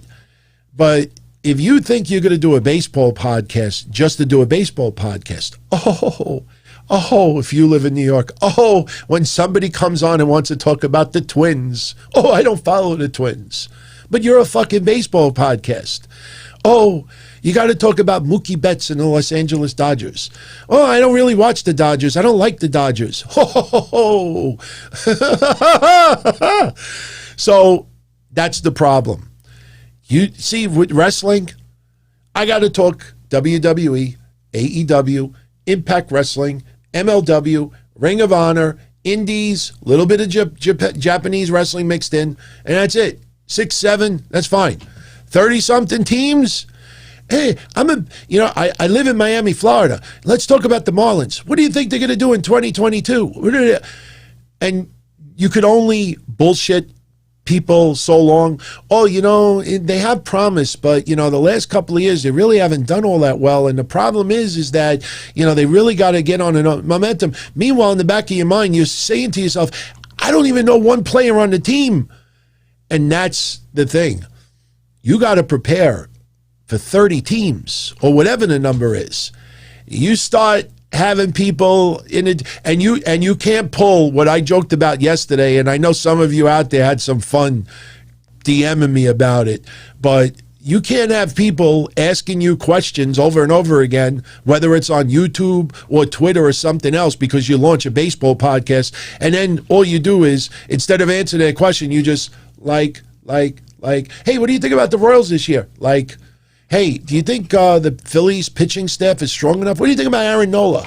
Don Tony's about to sneeze. I don't think I've ever sneezed on a show in 25 years. Do you know that? I just realized that. I farted. I've almost had to throw up a couple of times. I don't think I've ever sneezed on a show. I felt it for a second. But, so, it's not easy. And that's why I don't know how I'm going to do it in 2021. Yes, Lion, you are absolutely right. Baseball is individual, regional. Even football, the same thing. I'm going to launch this football podcast. Hey, what do you think about the Lions this year? What am I going to do, a Bronx Zoo joke? You mean the Lions? They're hanging out with the Tigers, with the Bears. Oh, my. So I got to make sure that if I do something, if somebody hits me with a Washington Nationals question and then hits me with a Detroit Tigers question, I better know, what I'm talking about. Obviously, I'm not going to know every player of every team and every little transaction that goes on, but you got to follow everybody. Now, as far as the Mets getting Lindor and Carlos Carrasco, the problem is, for me, is that they gave up Ahmed Rosario. And if I'm correct, Lindor is only the Mets only have him through 2021. I know that they're going to try to negotiate a contract extension, but the thing is, it's not easy to go from one extreme to the other. If you, for 3, 4, 5 years, and this goes for anybody out there that's a baseball fan for any team across the United States, even if you're overseas with soccer or anything else, this all falls into the same thing. You have your team. If your team ends the season in first place, it could be soccer, football, baseball, basketball, hockey, whatever you want to put it in. If your team ends in first place and loses the playoffs, you would say to yourself, even if they choked or they didn't choke, you would say to yourself, they're probably one player away of winning it all. If you end up 2018 in first place, 2019 in second place, 2020 in first place, and you're lingering first place, second place, you know that you're close. And you probably only have to add a couple of pieces to the puzzle to win it all. The problem with the Mets, there's a lot of people out there that make the same mistake for the Mets that they do with 2021. There's a lot of people out there that blamed everybody else for their shitty 2020, except for themselves. And they think that, and EC3 said this poignantly last week, that just because the clock strikes midnight, December 31st, 2020, that now all of a sudden things are better because we're in 2021, you're going to be in for a rude awakening. So there is no magic pill that 2021 is here and everything will be better. I think the first 7 days have shown that. Same thing with sports. Just because the ownership of a team changed and they want to do this and they want to do this and they want to, trust me when I tell you, in 1992 and 1993, when the Mets decided to bring in Vince Coleman and Eddie Murphy and Brett Saberhagen, and they brought in some other players, brought back Bobby Bonilla. Oh, we're going for it all. And it failed miserably. It failed miserably. So just because there's an ownership change doesn't mean that everything is going to click. The Mets could win it all, or it could be a situation like a wrestling promotion that brings in all these great top performers, but if they can't put it all together, all you have is a bunch of great players on a team that little miscue here, little miscue here, little bullshit here, little bullshit there. They don't gel, they don't mesh, they don't do this, they don't do that. When the Royals beat the Mets in the World Series a couple of years ago, you could see that Royals team was an amazing gelled team. You look at the Boston Red Sox, they came back 3-0 against the Yankees in the playoffs when they finally won the World Series and broke the curse. And you remember Kevin Millar, if we win the first game, then we get Pedro. Then we win the second game, then we get Schilling, or vice versa, blah, blah, blah, blah, blah, blah. And one game, that Red Sox team, as much as we hated them from New York, you could see they were glued together. It was a puzzle beautifully pulled together.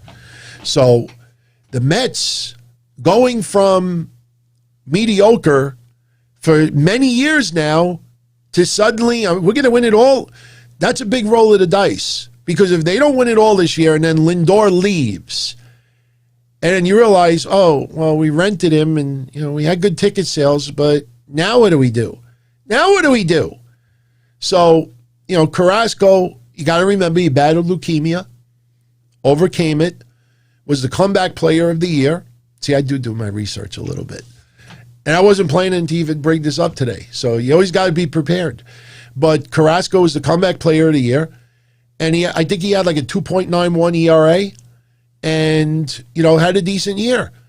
But 2021, provided COVID isn't a factor, because hopefully all the players will be vaccinated and they all want to be vaccinated. You're talking about a full 162 game season. So there's a lot of ifs, but the Mets, as a Met fan, I am excited, extremely excited. Definitely looking forward to this season. But I also got to keep it realistic, because there were many years in the past that we thought, that's it. We got it. I remember 2000. I remember 2000 with the Mets. 1999, I loved 1999, I think, more than 2000. I have so many baseball games of the Mets from 1999. Let's show you. See this? When I have present on here, present is really probably like 2004, because I haven't collected like I used to. But those are all games that I capped from TV. 98, 99 Mets, had so much fun covering them. So, but I'm excited. What's in store for the Mets this year? So, Jay Carlos, much love, my friend. He says, the bottom line, I am the podfather. I thank you for that. Look, I like Conrad. I like his hustle. I know it rubs a lot of people the wrong way. I know as podcasters, I'm not going to lie, I've lost money because of Conrad. He's got the Patreon, ad-free shows, and I've had people say to me, look, please, I don't want you to be mad, but I just can't afford adfreeshows.com and, this. I'm going to have to step away for a little bit. No. I mean, I'm not offended. That guy works hard. And, look at his size. He's a big boy. I remember when I was 360 pounds. I'm sure all of you by now have seen the picture of me at 365. I don't know if I have it handy, but do I have it handy? I don't think I do have it handy, but no. I'll have a bunch of pictures lined up for next week. But, I remember my father when I was that heavy, and my father used to say to me over and over again, he would make comments about me to my mother. And she would be like, could you stop feeding him his? Oh, no, I did find it. Okay, here. I'll show you. Here's one. Yeah. I don't mind showing it now because it might be a little inspiration for some others out there. Here. There you go. That's me not too long ago. That's me, 365 pounds. If I want to go one step further, hold on. I have, okay, this is pretty much a tale of me for the last, 10 years. Yeah. Obviously, you've all seen Tanya's face now. I blurred it out a couple of years ago, but yeah, that's a tale of about 10 years. My father used to make fun of me. He would say to my mother, like, what are you feeding him? And I would be like, Dad, it's not Mom's fault, and he would say, you didn't get fat because of the air. That's what he would say to me. He would say, oh, sorry. I'm trying to mix the templates of it. All right, that's better. That's better. My father would say to me, you didn't get fat because of the air. So you see Conrad, and I'm not making fun of him, but he's a big boy. Money, the food's coming from somewhere, money. So I respect Conrad. I understand why people get angry and annoyed, but I use the same approach as Meltzer. If you don't like Conrad, ignore him. I will always appreciate the fact that when they did the first All In, they did their get-together in Chicago, or was it Vegas? I think it was Chicago. He invited me to be on Podcasters Row. And he told me, he's like, look, just get yourself here and you don't have to worry about anything else.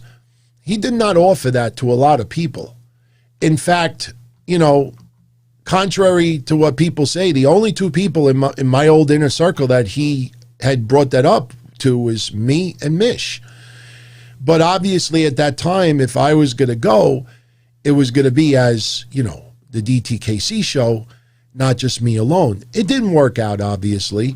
Nobody's fault. I just could not get there either. The logistics were tough because I have customers for insurance. But I'll never forget him DMing me, offering me to go.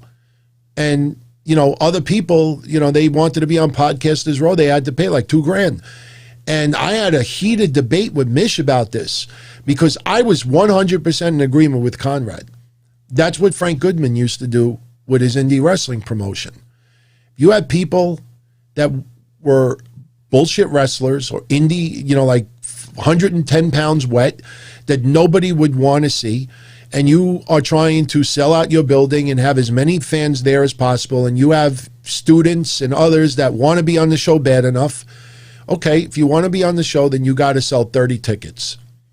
And I don't care where the money comes from. When it comes to whatever day it is, I need money for 30 tickets. Not 29, not 20, 30. You want to be on the show, you got to sell 30 tickets. That's what a lot of people do. And I've told the stories that me and Mr. Big and others would go collecting, almost like Rocky Balboa and Rocky 1. We'd go collecting. And, and obviously Mr. Big, he was the godfather. He was the one that did it. Once in a while, I would do it also. And I would always feel bad. There's one wrestler, I don't even know if he's still alive. I hope he's doing okay. There was one indie guy. If anybody lives in my neck of the woods will remember. His name was Travis Blackchurch. He weighed about 90 pounds wet. And he wanted to be on all the Frank Goodman shows. And that son of a bitch would sell 50 tickets to be able to get on for some battle royal that would start at the beginning of the night. And I remember one time I had to go and collect the money. He didn't have all the money. And it's like, you know, if you think Goodfellas, if Rocky's too old, think Goodfellas. Remember Maury? You remember Maury? You know, give him his money. Remember when Ray Liotta was trying to get the money from Maury, and he's telling, like, give Robert De Niro, give him his money, give Jimmy his money, and Maury's like, fuck him, and then he tried to hang him with the telephone cord, and then you know what's funny about that scene from Goodfellas when Maury is on the phone, and in the background they're showing that commercial where he's got his hair salon in Queens, New York, or whatever, the fake hair, and like Ray Liotta is trying to tell Maury to give Jimmy Conway his money. And when Robert De Niro hears Maury in the other room saying, no, fuck that, he tries to strangle him with the telephone cord. And if you look at Ray Liotta in that, he's laughing at Maury. He's like, ha, ha, ha, ha. Kind of felt that way about Travis Blackchurch. I mean, Frank Goodman obviously wasn't going to strangle him, but I was like, no, you got to give him his money. You know, and in the end, it would always work out. It would always work out. But, you know, the thing is, you know, you want to be on something that is limited, that you got to pay for it sometimes. So I never had any problem with Conrad, to be honest with you. But like I said, if people want to call Conrad the Podfather, I don't really have any problem with that. So, but we know who the true Podfather is. And here's another thing too. You're not just the Podfather because you've been around the longest. You also got to put it, because like I said, there are people that still do shows and blogs and websites because they just want their name to still have meaning to it. And I know that sounds really harsh and sad, but that's just the fact. They want to feel like they still are relevant. They need to feel famous. They need to feel, and that's just the wrong way to go. Because if you're more worried about relevancy and name value, then you don't have it in here. You don't have the drive. It's got to be fun. It's got to be for a lot of different reasons than that. Dayhawk asks, aces and eights or retribution?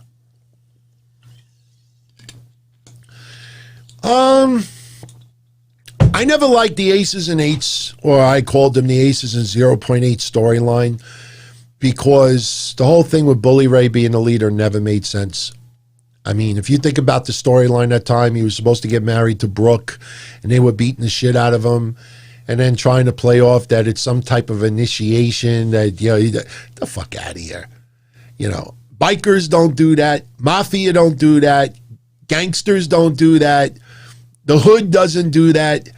You don't just fucking keep beating the fuck out of somebody over and over again and make them their leader. If anything, the person that becomes the leader ultimately sets up everybody that beat the fuck out of him. Like, hey, you remember when you used to beat the shit out of me? Yeah, but that was initiation. Initiation my ass, and you get revenge. So it had promise. I thought aces and eights was terrible. The reason why I called it aces and 0.8s is because that's what their ratings drew.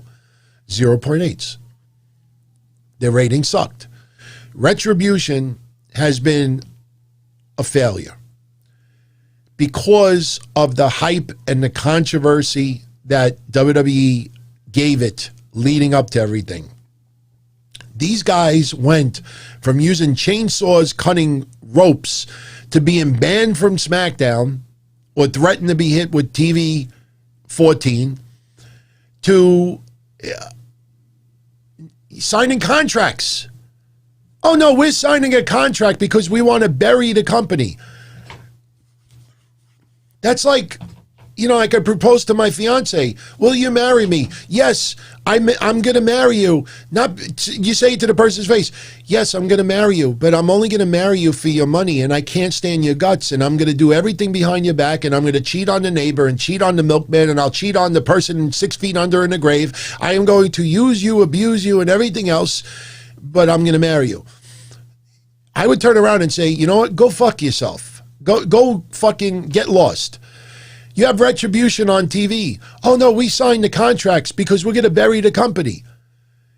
In storyline, the company is going to say, fuck you, you're released. You've been released. Future endeavors. Go to AEW. I mean, WWE, at the end of the day, you can't book your product for 10-year-olds. All right? You got to have an older crowd. The demos. What are you going to... Seriously, if you're going to focus on simple storylines like that, what advertising companies are going to get? The brain dead? If marijuana becomes legal, I mean, you're going to get all these weed companies, you know? Do you find yourself every Monday night, you know, really let down from the wrestling you see on TV? That's all right. Go to Pedro's Weed Supply, you know, and you have Matt Riddle in the background, bro, and it's legal. They're going to get weed companies. Think wrestling sucks? Smoke a joint. You'll feel a lot better.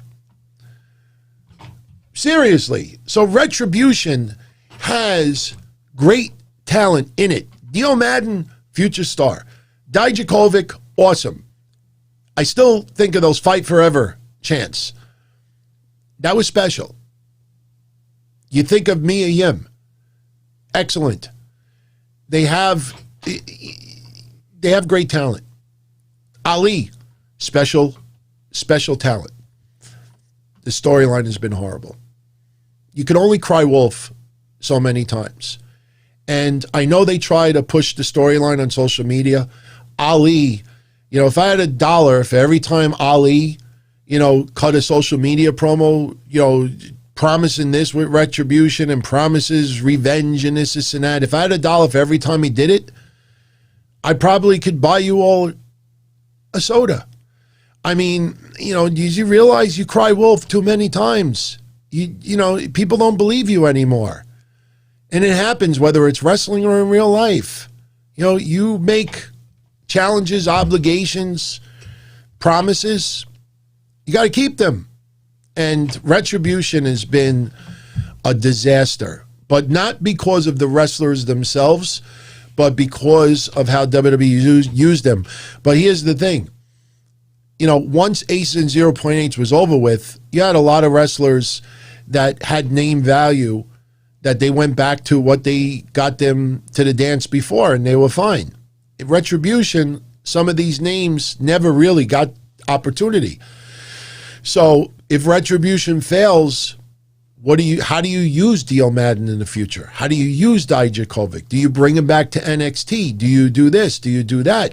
So the good thing is, because they're not damaged goods on their own name, they definitely still have value. Absolutely. The members of Retribution are not damaged goods. They have been given, a storyline that is no longer a good storyline, especially, when you see what happened yesterday in Washington, trying to be like an Antifa type group is not a good formula right now. It's not a good formula, and it would be weird to see it continue. I expect, here's a little prediction, I expect by WrestleMania a major shift in the Retribution storyline.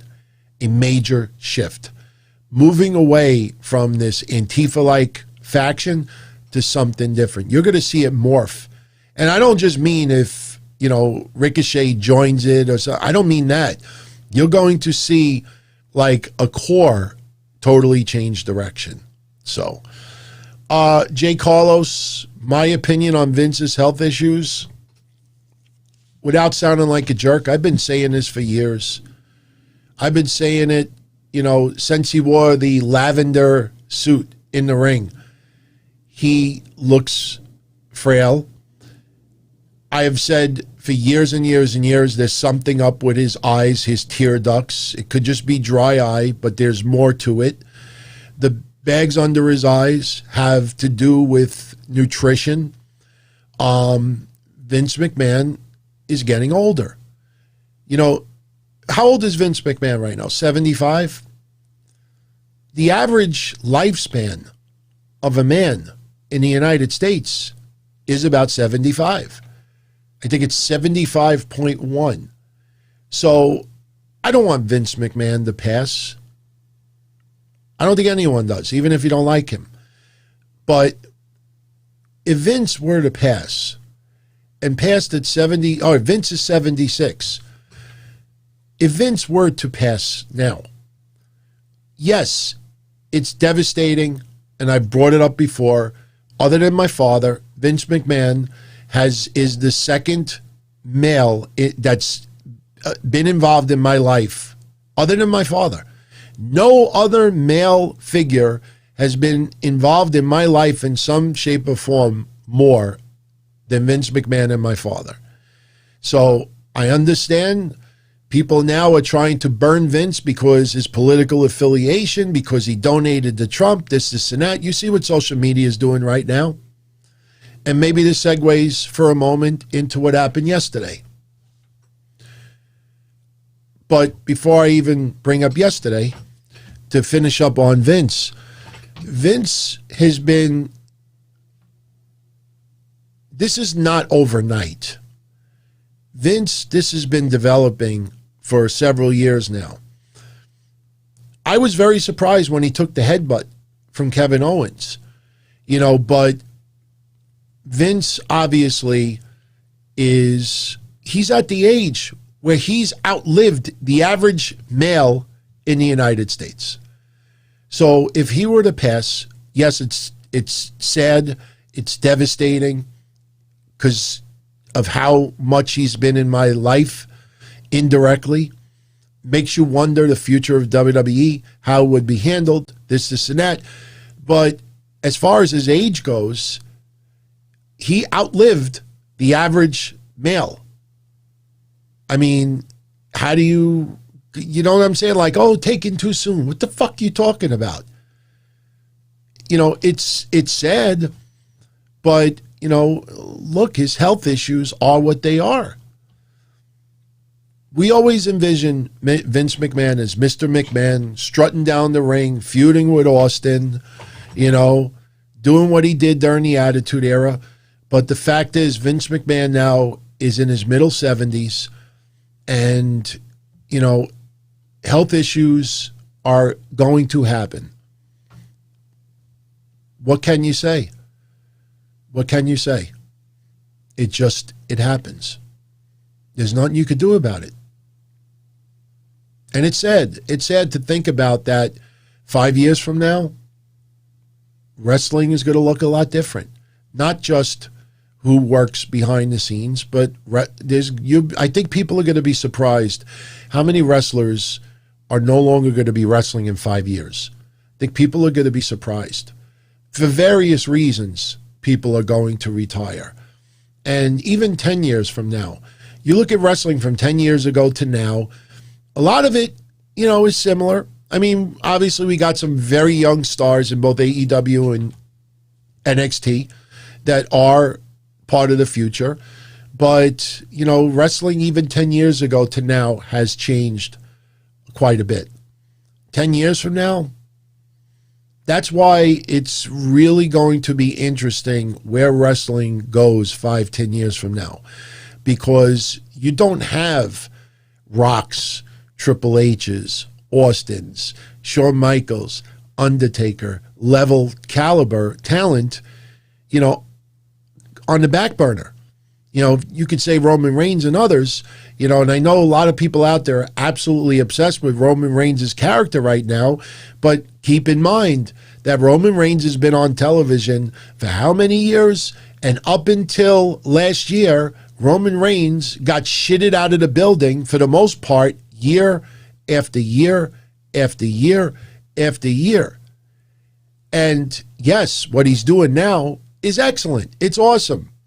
But that doesn't take away the fact that 75% of his main roster career, we would have rather have had one of those Men in Black things and, erased it from our memory. So, shout out to Juice Perrin.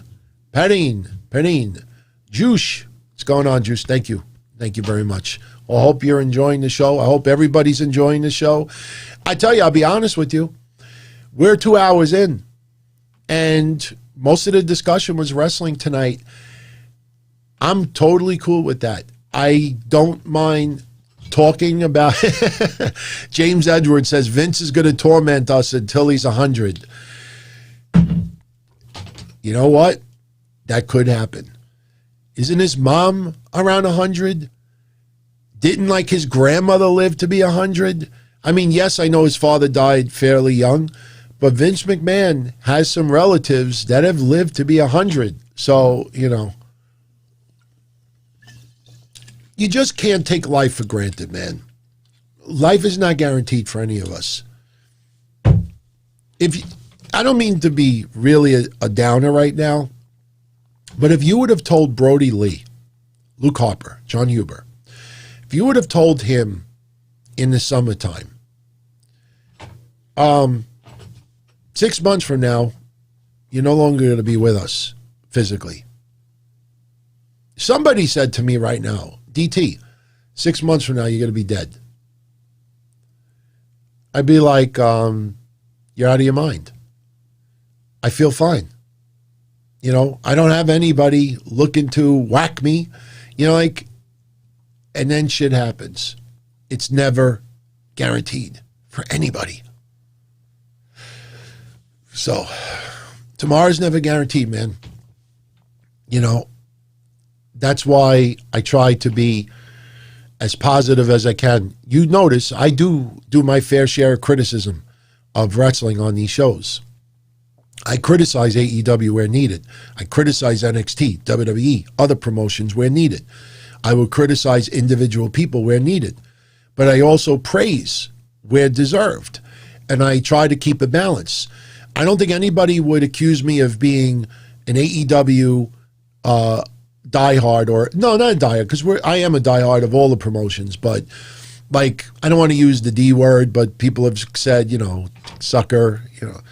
I don't think anybody could accuse me of being one of those for any federation, and I don't think anybody could accuse me of being a hater for any federation. I try to be as balanced as I possibly can. If things are going really good for a promotion, then obviously the level of praise is shifted in a positive direction. It's like this. If something is really going negative, then it goes like this. But I will never force a positive or a negative, because that'll get me the most hits. I gotta sit here and give you the Chris Van Vliet smile, but I try to be as positive as possible. And I try to keep everybody, you know, just tuned in and enjoying. And we have conversation.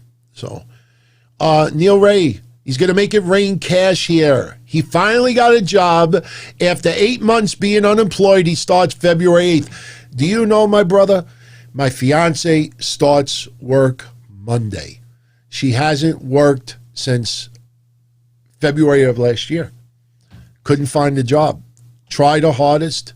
Would not work in the city. My fiance's mother is 80 or 81. Her father is 10 years earlier. And that's the interesting thing about my fiance. Check this out. You want to hear weird? This is true. My fiance's parents, her mother and father, are 10 years apart, and their birthday is 1 week apart. Me and my fiance, we're 10 years apart, and our birthday is 1 week apart. I kid you not. But her mother is 81. She will not work in the city because she's afraid of catching COVID and bringing it home to her family. She wants to work from home. She got a job working for a banking company. She's smarter than me. She's got college degrees and everything. My fiance is a lot smarter than me. And she's street smart as well. I mean, she's straightened my ass out sometimes. But congratulations. And Neil, no. You do not make it rain here. Make it rain in your house. Get yourself some good food one day and say, you know, I was going to make it rain on DT's show, but he insisted, so enjoy it, my friend. Spend it on yourself. Spend it on, if I say what makes you happy, I know what you're going to say, but enjoy it, my friend. The fact that you're here, hanging out, we're all having different conversation about whatever, that's the ultimate appreciation you could give me. Now, for everyone else out there, don't pay attention to what I said, because obviously the super chats help with expenses tremendously. It allows me to give back on the show a little bit, and it allows to, enjoy a little bit from these shows. Juice asks, Roddy Piper versus The Rock. Who would win? Now, you see, those two, sorry, my give a shit meter goes up because I used to love both. You got Piper in the background over here. I don't have The Rock in the background, but I am going to put something to The Rock in the near future. Yeah, Neil's going to make it rain with escorts. I don't know if Neil is in a relationship, so I will probably will not go there with that. Yes. Mish, what's up, my brother? Mish, I hope I didn't start while Soup was on. I gunned for 9:05 thinking that you would pretty much be done, but I'm glad that you're here, my friend. I definitely want you to come on Thursdays once in a while just to talk about whatever. He is right. The fans, I know that sounds generic to some people, but no, the fans truly would win if we had Piper versus The Rock. I could picture The Rock finger poking Piper in the eyes. I could picture some shit going down. I'll say this. I have been asked questions like that for 25 years. And I'm not trying to answer it sarcastically, but this is the best way I can answer you. And Jody, I will answer your Goodfellas question in a moment. Let me answer Juice. When I started my wrestling hotline in 1997, this was right before the Montreal Screwjob. And at that time, people would say to me like, who would win in a match between Eddie Guerrero and Bret Hart? And people would come up with some fascinating combinations. A lot of times it would be ECW versus a WCW or a WWF guy at the time. You'd have some really awesome matches. And when I used to answer them on my hotline, I used to answer it the same way I answer it now.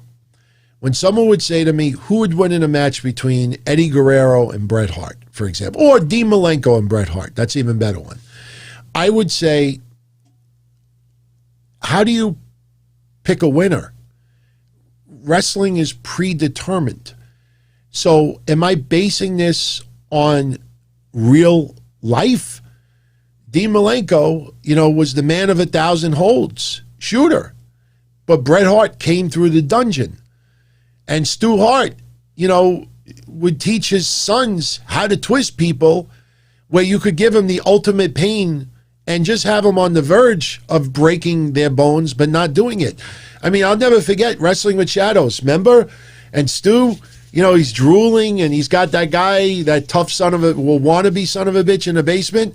And all you heard was the sound. I mean, I'll never forget it with Wrestling with Shadows. They had that picture of Stu Hart sitting in that chair with the dark lighting, and then you hear the recorded audio, and he put someone in like a submission move, and you heard the guy go, ah! Like writhing in pain. And Stu Hart would know, if I do this, it doesn't hurt a lot much, but the minute I do that, I could break your bone. And he would know, like, he could twist it a certain way where you feel your bone starting to get ready to pop out, but he knows exactly where to stop. So it hurts really bad. Now, I'm not really hurting myself right now. It hurts really bad. Or maybe we could use this finger to my haters. It hurts really bad. Look, and I feel it about to separate, but I know where to stop. So in real life situation, maybe Bret Hart can beat the shit out of Dean Malenko. But as far as a wrestling match, it is I never like to do the who would win in a match, because what are you basing it on? Are you basing it on story? How do you do it? Like, what storyline? Like, if I closed my eyes and I pictured Bret Hart versus Dean Malenko in WCW, I would probably say Bret Hart would win because WCW paid so much money to bring him in, and I don't think they would have him lose to Dean Malenko. Now, if this was, WWE, the way Bret Hart was used, I think he would win there as well.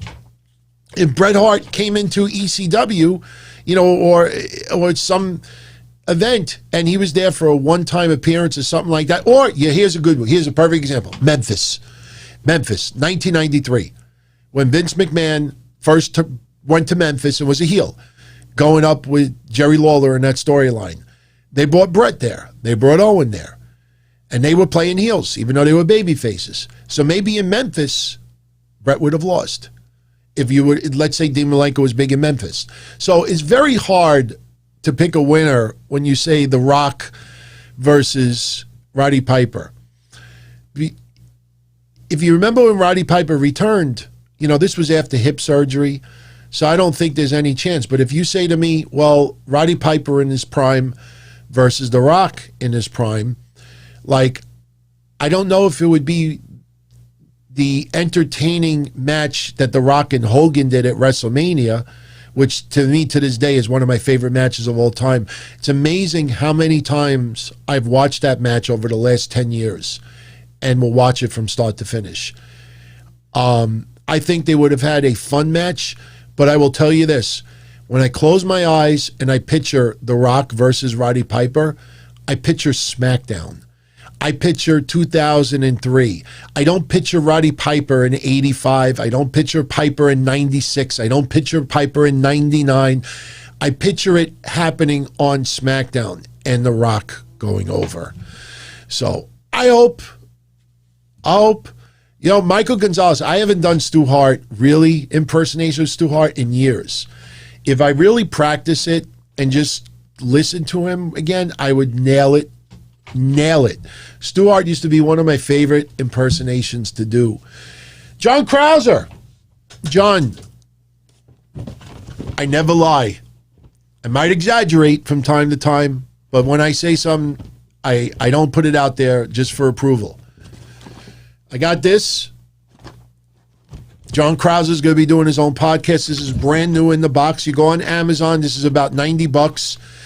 I won't know about the microphone for about 10 days or about a week or so because my parents are in Florida.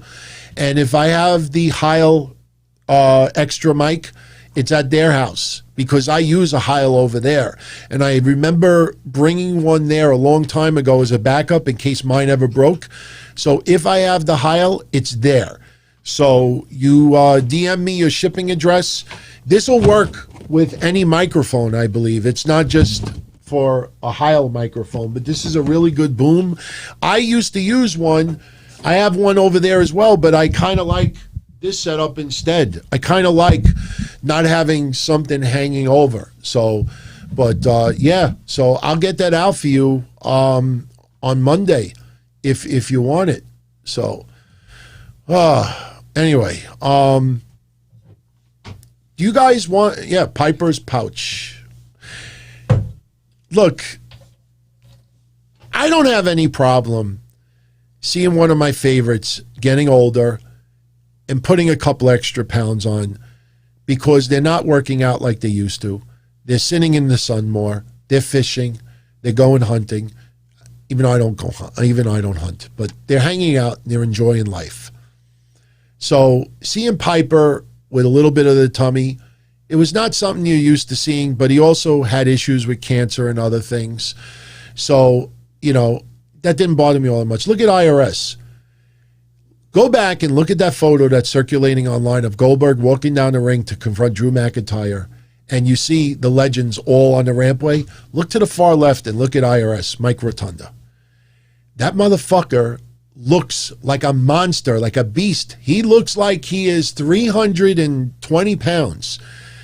That man, Mike Rotunda, even before he was IRS, that guy, I used to always love his physique, always admired his physique. Now he's enjoying life. So I don't look at it in any bad way whatsoever.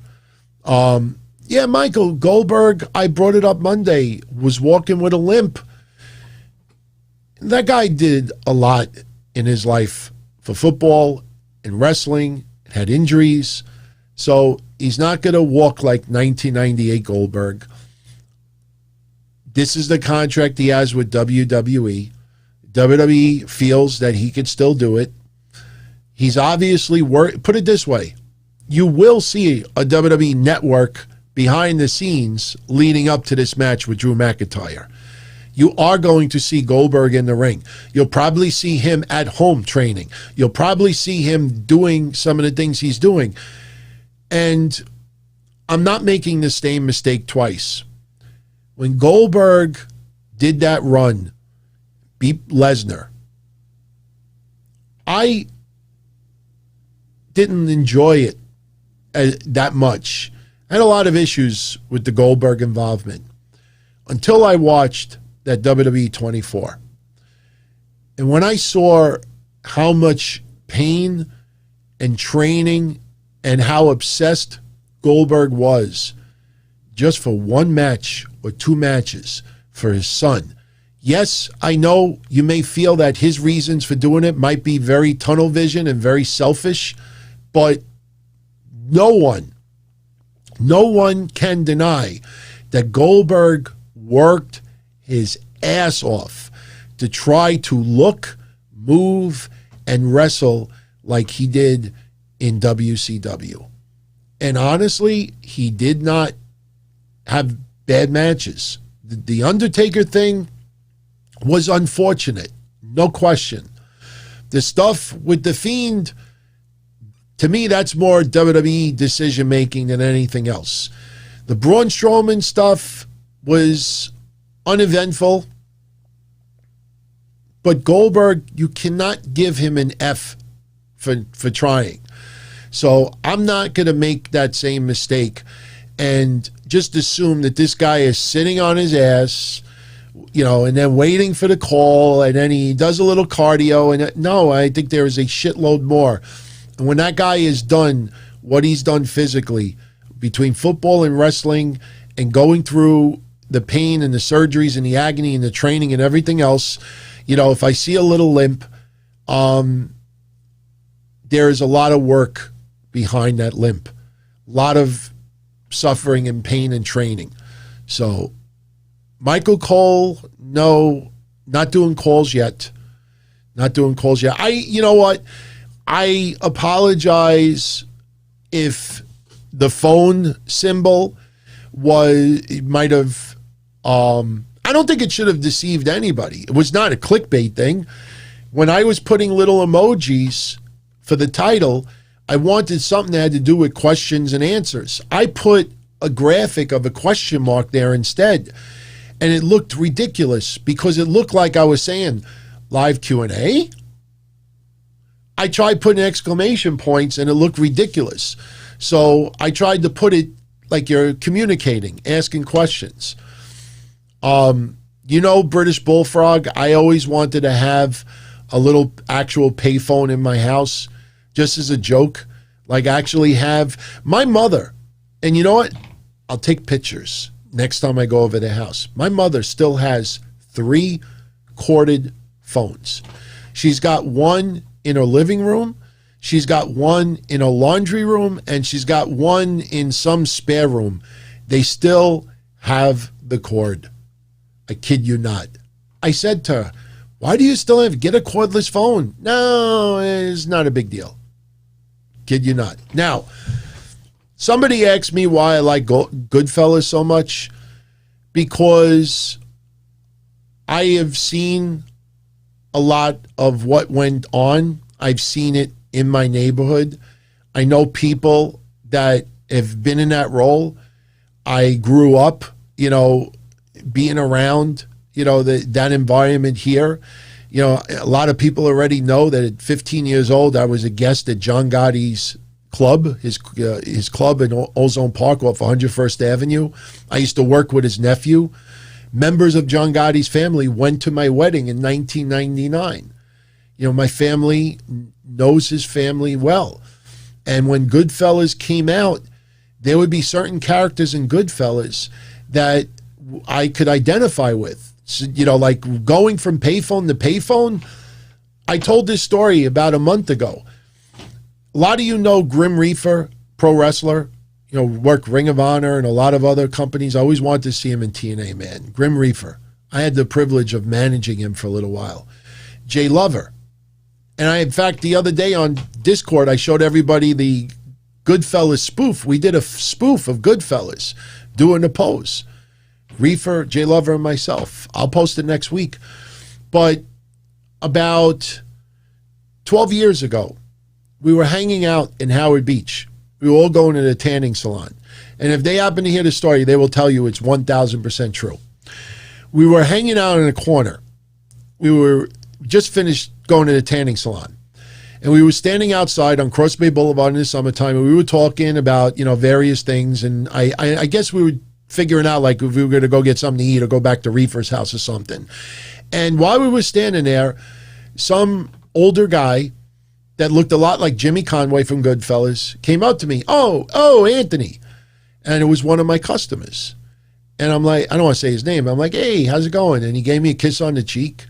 And I'm like, oh, blah, blah, blah, blah. This is, and I introduced the two. And he's like, yeah, I'm just waiting for a phone call and this and that. And no bullshit. Across the street, right by what is now Capital One Bank on Cross Bay Boulevard, the payphone starts ringing. And this guy, like the scene in Goodfellas, is running across the street. All you needed was rain and having the kid holding the umbrella. And he was going from payphone to payphone, answering calls because they didn't want to be wiretapped. So there was so much of that movie. That movie was the most realistic movie as far as Italian mafia goes. When the kid cut out of school and, got his ass kicked from his father with the belt and everything, I can't tell you how many times that happened to me. You have people in the neighborhood that, you did a favor for them and they would do favors for you in return or offer you stuff. I can't tell you how much bootleg Met stuff that I got over the last bunch of years. That customer that passed away from lung cancer 2 years ago, I still have his voicemail. I played it on a Patreon show. I still saved it. And if I play it on this show, you will hear it. And I keep it in tribute. But if you hear it, you will hysterically laugh, and you would say that is the ultimate Goodfellas and example. Because you hear this guy, hey, Anthony, how you doing? This is Tommy. I need you to do me a favor. But it's like the real deep Italian Goodfellas. It's just, so, yeah, I didn't skip school and go to, have mailmen put in a pizza oven, but I cut class and I got busted for it, and I would get whipped a couple of times by my dad. So, seriously. I mean, you saw last week I was posting some pictures of me and my dad. Look at my father from the 80s. My father just looks like, but like I said, he mellowed out very, very quickly. But Goodfellas was so realistic in so many ways. And, it was scary how realistic it was at times. Plus, you got to understand, like my father became friendly a little bit with Robert Deniro. They have met a few times. I know people are sick of hearing it, but Robert De Niro filmed parts of the Good Shepherd movie using our house. I have. It's on my personal Facebook page, but it's on Patreon right now. Good Shepherd came out in 2005. I can't believe it's 15 years ago. But I recorded about 20 to 30 minutes of me sitting on the stoop, my father's house, and Robert De Niro is 8 feet in front of me in our driveway directing scenes from The Good Shepherd. And he's walking in and out of our house. We're hanging out with Matt Damon. Joe Pesci was an asshole. Joe Pesci said he was going to, because just so you know the story, after the filming was over, they were going to have a little get-together at my father's pool. They were going to hang by. My father was going to barbecue, have some drinks, this, and that. And after it was over, Matt Damon stood around a little bit. Robert De Niro stood around a little bit. I have video proof of it. I have other stuff. Joe Pesci if you ever seen The Good Shepherd, and it was based in the 60s, I guess, they had those old cars. Joe Pesci was in the house across the street for a movie scene. And when the cars were all leaving, done with the filming for the day, Joe Pesci secretly climbed into the back seat of one of those cars and laid down so nobody would see him, and he quietly left because he didn't want to be around anyone. He promised, because at the time my nieces were only like 6 years old, 7 years old. So, to see these larger-than-life people, it was amazing to them. And Joe Pesci meets my family, and, like Robert De Niro's like, look, after we're going to go in the back, have a barbecue. Like, oh, yeah, absolutely. And he fucking skated away. So there's a lot of reasons why I go to, but I disagree in a lot of ways with Robert De Niro. But anyway, I'm going to start wrapping this up because we've gone 2 hours and 25 minutes already. Remember, I'm coming back here tomorrow night for the Don Tony Show. Now, please, I think I'm going to do one of those WCW things that as soon as it's at 90 minutes, we're out of time. And I'm going to I'm just going to do a fade to black, like, hey, we're out of time. But no, I definitely tomorrow, especially since, my significant other is going to be here. My better half, I call her. She's going to be here tomorrow. So I definitely want to be 90 minutes and done tomorrow. So tomorrow we'll do SmackDown. We'll do quarter-hour ratings for AEW NXT. Again, what were the numbers? AEW 662, NXT 641, Impact 142. The AEW Impact storyline has generated nothing except for the core Impact AEW fans. I don't think it's generated any new viewers whatsoever. And that's because they were lazy on the storyline. They tried to milk it. You could go down the list. Moxley, the whole character they built up for a year. He loses the title, gets screwed, and goes home for a month. And then, as I said yesterday, Moxley comes back and is telling everyone, you don't cry over spilled milk. You get back on your feet. You kick the dust off. You grind your teeth. As I said yesterday, Jon Moxley cut a John Cena promo yesterday. After a year of making Moxley become the -- wrestler of the year, and yes, his work in Japan was a big part of that, and you think of little by little, the Britt Baker Thunder Rosa storyline. Where the fuck has that gone over the last month? See what I mean? When Tony Khan says, well, we can't push every storyline every week, well, then you don't push some of these at all. No, but. And I know what you're going to say. Well, Tony Khan is a millionaire and he's the one running the show and you don't do it. That's okay. That's no problem. When your ratings go down a third, look, can I run a wrestling company? No. Even if I had the money, can I run a wrestling company like Tony Khan? Absolutely not. Can I write a wrestling company like AEW? Absolutely not. But can I contribute a couple of ideas here and there? Absolutely. The biggest problem that TNA had, I don't think Impact Wrestling has this much of a problem anymore, but the biggest problem that Dixie Carter and TNA had seems to be the biggest problem that AEW has. They don't have anybody there that is a constructive catalyst, that goes against them, that plays devil's advocate. Okay, all right, well, we want to do this. Yeah, but you got to look at it like this. This doesn't make sense. You have nobody playing devil's advocate. When devil's advocate happens with AEW? When Jim Ross goes on his podcast and says about flippy moves and dives onto people. And what happens? The wrestling public all get angry at Jim Ross. So for all of you out there that get pissed off that things don't improve, a lot of you can, not saying people live, but a lot of people out there can blame themselves, because the minute Jim Ross offers a little bit of constructive criticism, you get some wrestlers that say, oh, he's old, he's outdated, he doesn't understand today. Then you get AEW diehard fans, Jim Ross should shut the fuck up. And then you had clickbait websites, Jim Ross rips AEW. You could blame yourselves. Because when someone speaks out to try to give some criticism, people can't handle it. People can't handle it. And that's one of the problems AEW is having. You have nobody behind the scenes that is challenging a lot of this shit going on.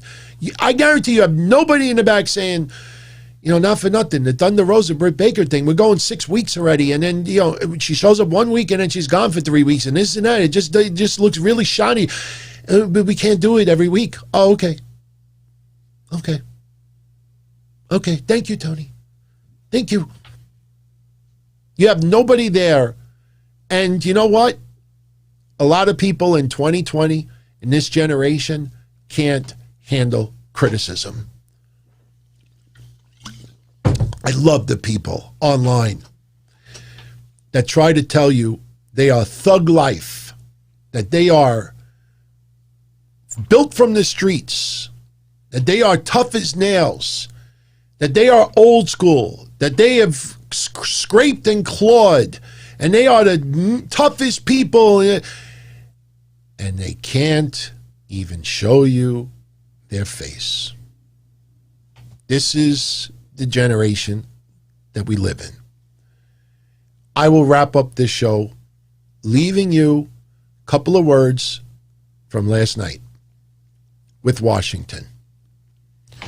I wrote on Twitter yesterday, I stopped giving a shit about New York and my country when I realized that New York and my country doesn't give a shit about me. When COVID struck, you saw people out there that got drunk on power. I see people in my neighborhood that have lost almost everything. And when they speak out crying on a Facebook page, well, now you know what we had to go through when we were kids, or my grandparents and this and that. And you had your white privilege all your life, so now you get to, suffer a little bit. Now you know what we feel like. Can't even say anything. You supported Trump or Republican Party because you thought that, things were going to be a little bit different. People will dox you and try to expose. I see it now. I saw a website today writing all this passionate stuff about how the affiliation with Trump is going to be a damaging legacy for the McMahon family. What the fuck you talking about? You see all of these wrestlers, and they have a right to talk about real life, because at the end of the day, real life is what matters. But the minute you go against them, you are ganged up on, you are yelled at, and you realize that, unfortunately, people aren't treated equal. It hasn't happened in thousands of years. And I realized a couple of years ago, started feeling a lot different about Trump, started feeling a lot different about New York. I brought it up. For anybody that goes back with me, if you want to just go back to 2012, when Sandy hit, and I brought this up even on Patreon the other day. My mother lived with me for 2.5 months. My father never left his house. He had no electricity, no running water for 3 months. His house had a red X on it that they were going to knock it down. And every night my father would lock himself in the bathroom with a loaded gun, because nobody was going to take what he had left. Even though it was in shambles and devastation, nobody was going to take everything away from him. And if anybody were ever going to try to loot and try to steal whatever he had left, he was going to blow their brains out. My father lost it. Now, the reason why I bring that up is you think about what has transpired for the last 7-8 months for a lot of businesses. All right. You have a restaurant, you have a salon, whatever it is. Yes, it's not an urgent business to own. But when you have someone who spent their entire adult life putting all of their time, money, and effort, sleepless nights, months, and years to make that business work, and then not only can you not open it, New York State doesn't give you a discount on your property taxes. Insurance companies, they advertise on TV, we'll give you a COVID discount. Since you can't do it, you do now. And then what happens? Geico did it twice in the last 6 months. Geico was advertising that they were giving everybody 15% off because of COVID. Oh, that's wonderful.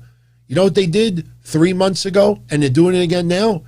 Oh, everyone, please be advised that we have to raise your rates a little bit.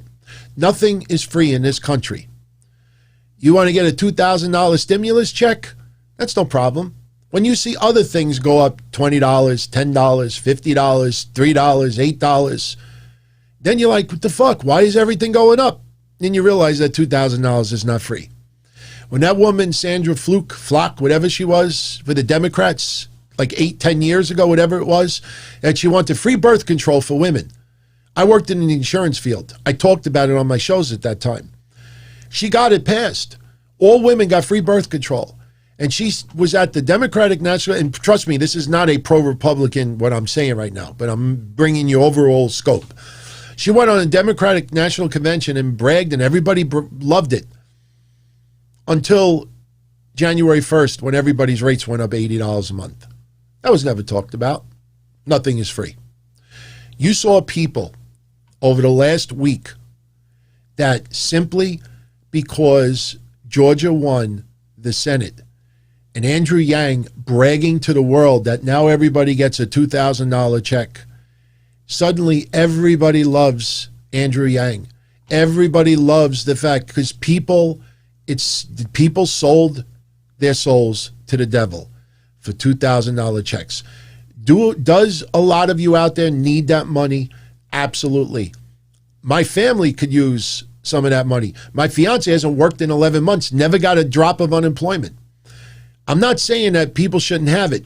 My point is, the minute you had all these people that were all, this is my point with this. It's not about anything but this. If Republicans lose the Senate, we're going to have socialism.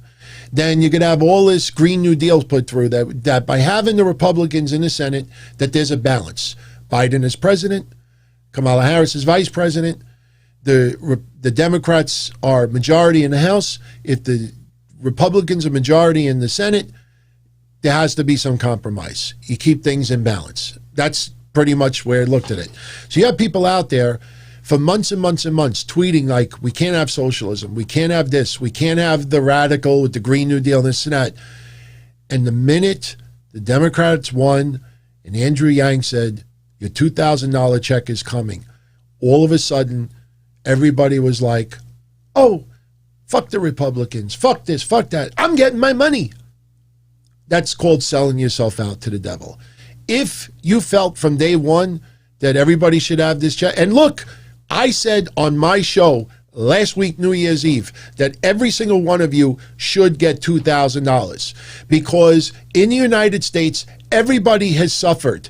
And when you have this dope Mitch McConnell say, and here's where I bash Republicans, when you have Mitch McConnell telling the world, we can't bankrupt our children's future. Motherfucker, you're $25 trillion in debt. I'm not going to have grandkids, but if I had grandkids, whether they have 25 trillion or 26 trillion in debt, it doesn't fucking matter. It doesn't matter. That's like saying I have $100,000 in credit card debt. Oh, what's the difference if I have $110,000 in credit? I'm fucked no matter what. So if it's a difference, Mitch McConnell makes it sound like that, oh, if we give $2,000, we're really going to fuck over our children. And you realize that with 25 trillion in debt, and that makes us 26 trillion, oh, big fucking deal. So, again, and thank you for the kind words, everybody saying it. This is why I like talking real life with all of you sometimes. Nobody out there has, well, some people do, but nobody out there truly has the balls to say some of this stuff. They'll be on one side depending on what the vibe is. A lot of people like to go with the vibe. People like to, take a certain side.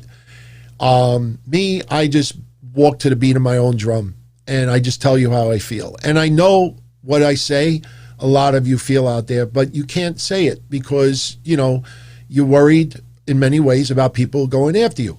So when you realize it, and I've realized this about 2 years ago, overall, that politicians are only out for themselves. 1 year is going to go by, and you're going to realize that Andrew Yang did squat for wrestlers with unions or anything else like that. This guy is great with everybody else's money. I like him, and I understand why people like him, but he's great at saying, you should give this person $100. You should give this person this. You should give them health care. You should, well, Andrew, why don't you give some? Because I don't do that. That's not my job. That guy is great with everybody else's money. I don't see Biden. Hey, Andrew, we want you to work for us. I wonder why that is. But, hey, I'm going to get free money. A lot of people need that money. And I agree. Everybody should have that money. But you don't sell yourself out for the devil and preach for 6 months that we can't have socialism, we can't have this, we can't have that. And the minute the Democrats get the Senate and you realize because you're getting money, now all of a sudden you're happy. That $2,000 is going to go away faster than acne, on a kid's face. It's gonna go away so quickly, and you're gonna be left with nothing. And when everything else goes up, like I said, I think a lot of people's New Year's resolution, I said this last week, is in 2021, blame your problems on yourself. Not on COVID, not on de Blasio, not on Trump, not on Biden, not on radical left, not on radical right. Blame it on yourself. Dylan List, where this rant leads to ecstasy and LSD, I don't know, but I will answer it very, very quickly. I don't think I ever took LSD.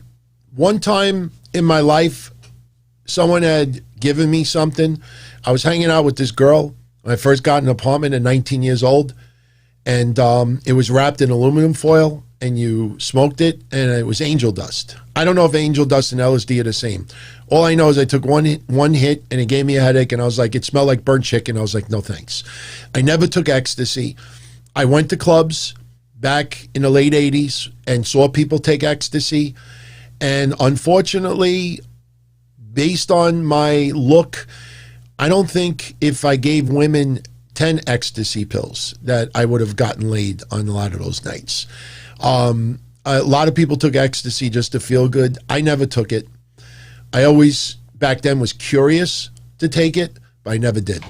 So hopefully, look, I could lie and say, oh, yeah, I did it, and I had orgies and this. No, I'd just rather tell you the truth. I never tried ecstasy. When I was very young, I always thought about trying it, but never did. Could have, never did. So, yes, Jimsy, you're right. If wrestlers aren't going to unionize, because wrestlers unionize, everybody's pay goes down. Because people that are getting, and this is something that I've always brought up, that no one ever has the nerve to bring up in interviews for Andrew Yang or anyone else. Instead, oh, who's your favorite wrestler going up? Oh, Andrew Yang, you got to work, right? What do you think about this? Do you like Trump? Do you like this? Do I teeth look right? Oh, what do you favorite food? What do you favorite this? You never bring up that if a wrestler's getting paid $100,000 right now, WWE does not provide health benefits. And I brought this up before, and I'm not trying to shit on the Young Bucks, but God bless them when they said early on that one day all of our wrestlers will have health care. And I almost spit my drink out on the computer keyboard.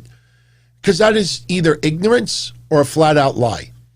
Because the only way wrestlers would be able to get health coverage through AEW is if they were actually employees of the company. Because here's a little quick refresher for people that don't know. And maybe you'll have fun when somebody tries to be tough on social media and they don't know what they're talking about. An insurance company, I write insurance. I've written insurance for 25 years. I write health insurance. And a health insurance company, when they write a business, they will only cover the employees of that business. So if AEW has Emblem Health, let's say, oh, we want to give health coverage to, I don't know, let's think of somebody that's not working on it. MJF. We want to give Emblem Health to MJF. Well, is he an employee of your company?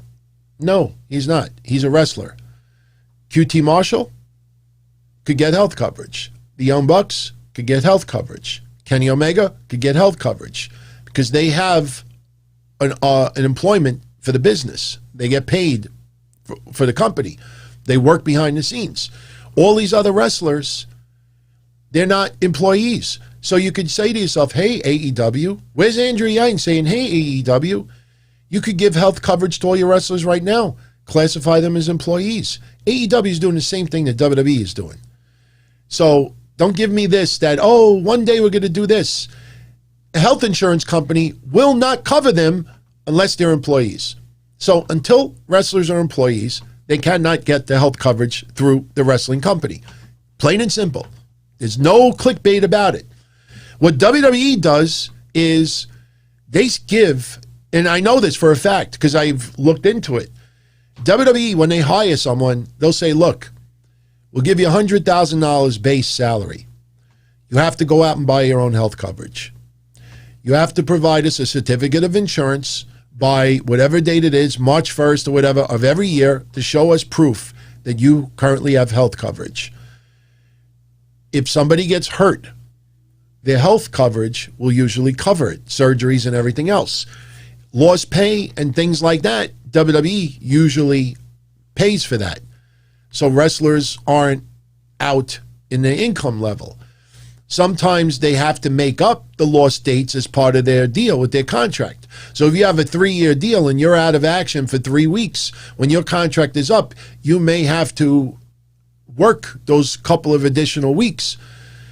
Everybody's contract, things are different. The point is, right now, you have a wrestler that makes $100,000 a year, but has to go out and buy their own health insurance. So they pay $400 a month for health insurance, which is not existing in New York. New York, it's like $700, $800 a month. But let's say $400 a month for a different state. Okay. So you pay $5,000 a year for health insurance. Yes, your deductible might be high. Absolutely. But people make it sound like health insurance costs $50,000 a year, and that's bullshit. So what WWE does is when they offer a pay to someone in their contract, they have some extra money in that contract so they could go out and buy their own health insurance. You turn around and you unionize, and now WWE, you're forced to give them health coverage. Well, guess what? That $100,000 contract is now only $80,000. Plain and simple. Everybody's money will go down. So anyway, just to wrap up yesterday. So for the last 2 years, I've really started to notice that my country, my state, a lot of politicians only give a shit about power in themselves. When it gets around election time, they promise free things that really aren't free. They promise to do this, they promise to do that, they promise to do this. And in the end, everybody pays. And when COVID hit, I went to Connecticut 2 times or 3 times. I went 2 times, I think, to Connecticut last year. And I went to the casino, and we went to restaurants. And in the restaurant, you've seen a couple of pictures of us having a drink here and there. Between every table, there was plexiglass. The bar area was blocked off with plastic. You had some people sitting in the bar, but it was blocked off from the restaurant area. They would spray the floors, they'd spray the tables, they changed the lighting. There's been no issues of COVID inside those casinos or restaurants. They temperature check everybody when they come in.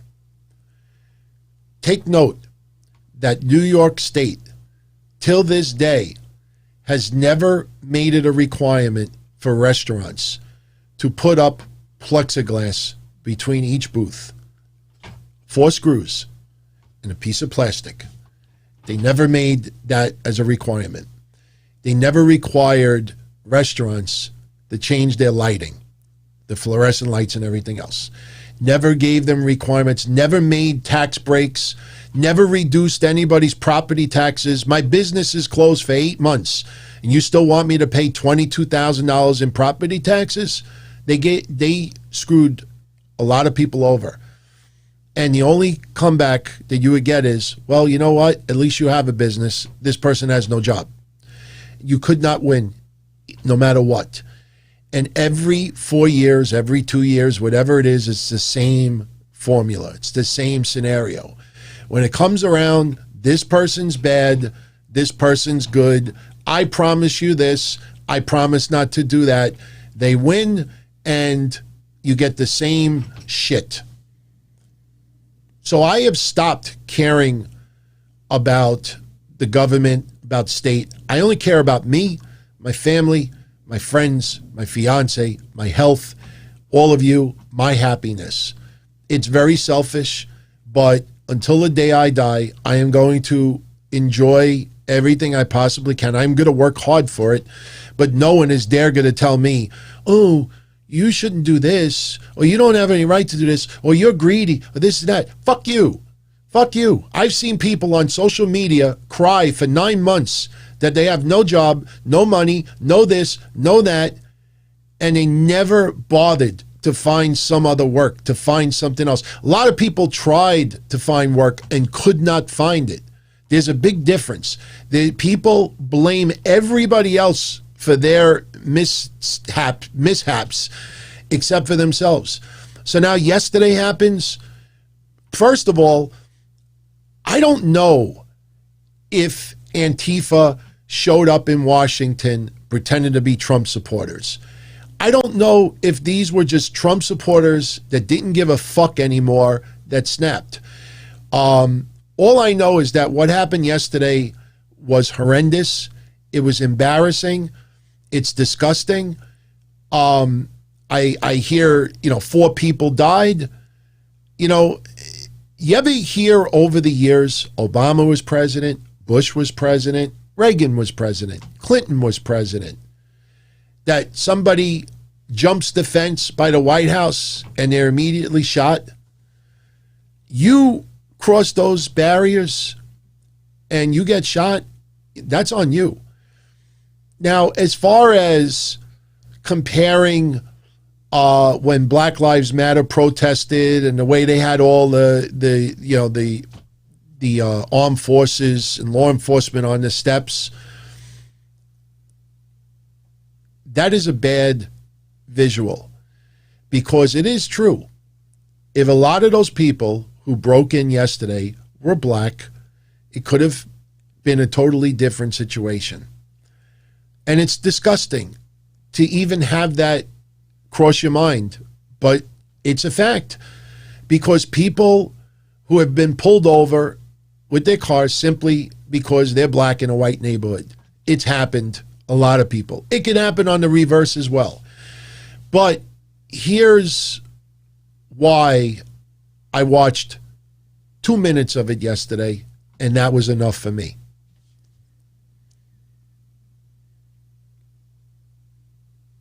Look what would happen in New York City earlier this year. Look what happened in Minnesota. Look what happened in Philadelphia. Look what happened in Chicago. Look what happened in Arkansas. Look what happened in California. Look what happened in New Jersey. Look what happened in Pennsylvania. Look at all of that footage where they had all these news outlets with their cameras showing blocks of stores being looted, burnt to the ground, New York City, people being arrested and they're being released without bail and basically just letting people back on the street that are causing tens of millions of dollars in damage, breaking windows, ruining people's businesses. And a lot of these politicians that you have watched over the last 24 hours said nothing back then. And don't say to me, well, it was because at that time it was racist cops and there's that. Racist cops should be fried, treated however you want them treated. I say to this day, one of the first things that Biden should do when he gets in office is make it mandatory or convince the states to make it mandatory that every cop has a body cam. They should put funding so every cop in every state has a body cam. There is no reason why cops don't wear body cams right now.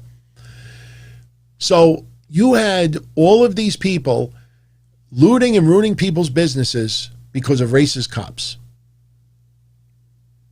The people that broke the windows, went into the stores, killed people, burnt things down, did all this stuff because of racist cops. Am I missing something here? My point is that what happened yesterday was disgusting, embarrassing, terrible, but what happened to George Floyd was terrible. What happened to Breonna Taylor was terrible. What happened to someone's deli was terrible. What happened to someone's pharmacy was terrible. What happens to someone's restaurant was terrible. What happens to everybody devastated simply because they have a business is terrible. And a lot of the news media yesterday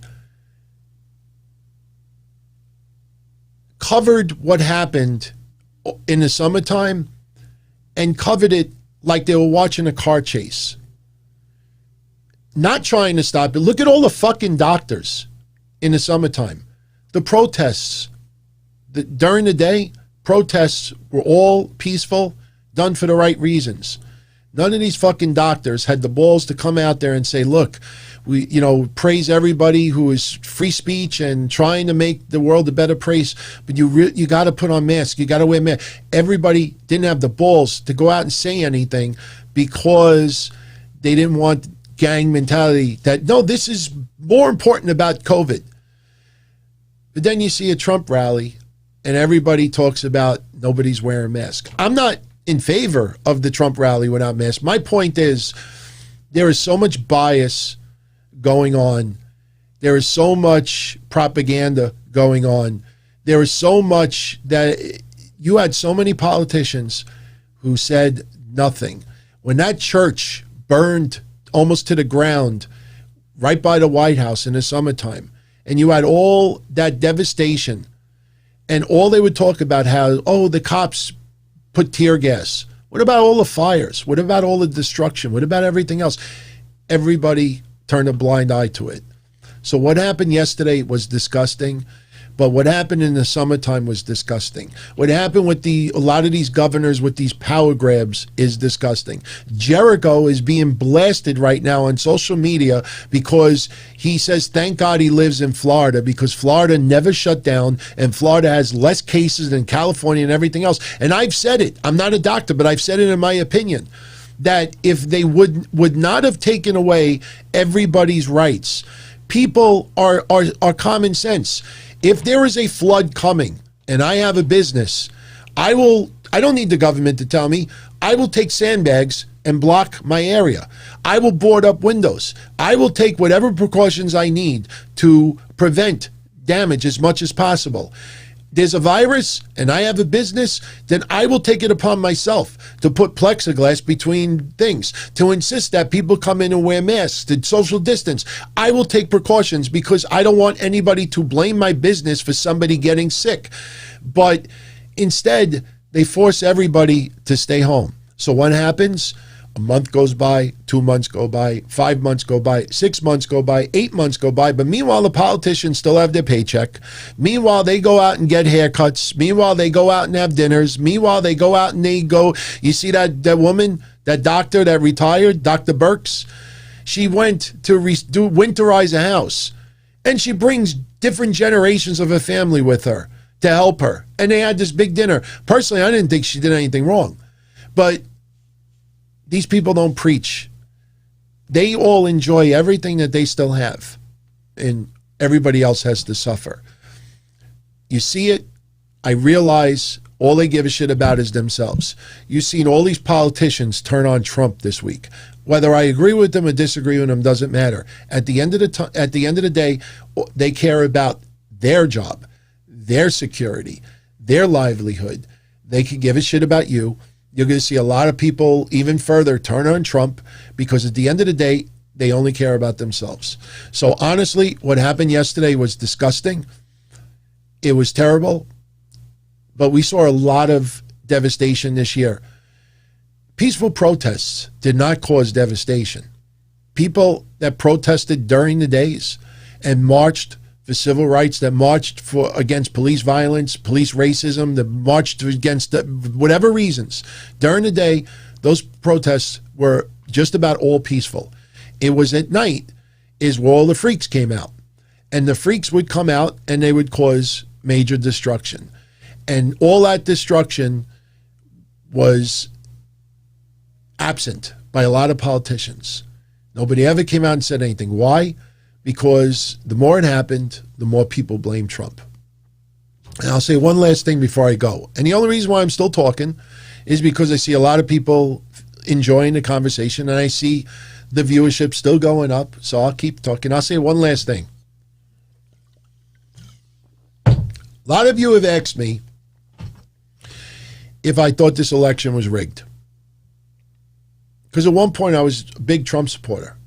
I supported Trump way before he ever became president. You know the history. I don't think this election was rigged with voting machines or hidden ballots or anything like that. What happened in this election is simple. And you might even put it to the level of genius. This is what happened. Biden won this election in part, not all, but in part because of COVID. Politicians were very smart and realized early on that they can utilize all this power and then at the end of the day, they will force the government to pay the bill. And when the government doesn't pay the bill, then it's let's blame the federal government. See, a lot of people don't understand that a lot of decisions as far as COVID vaccines and everything like that is left to the governors and the mayors. It's not the federal government that makes these decisions, but nobody will tell you that. But here's why Biden won in a big part. What a lot of states realize, especially Democratic states, is they could use COVID against Trump to pretty much win the election. Jersey is the perfect example of it. Even though Jersey would have still voted for Biden, what they did and what almost every state, a lot of states did, is they mailed people ballots. They mailed everybody ballots. Whether you requested one or you didn't request one, they mailed everybody ballots.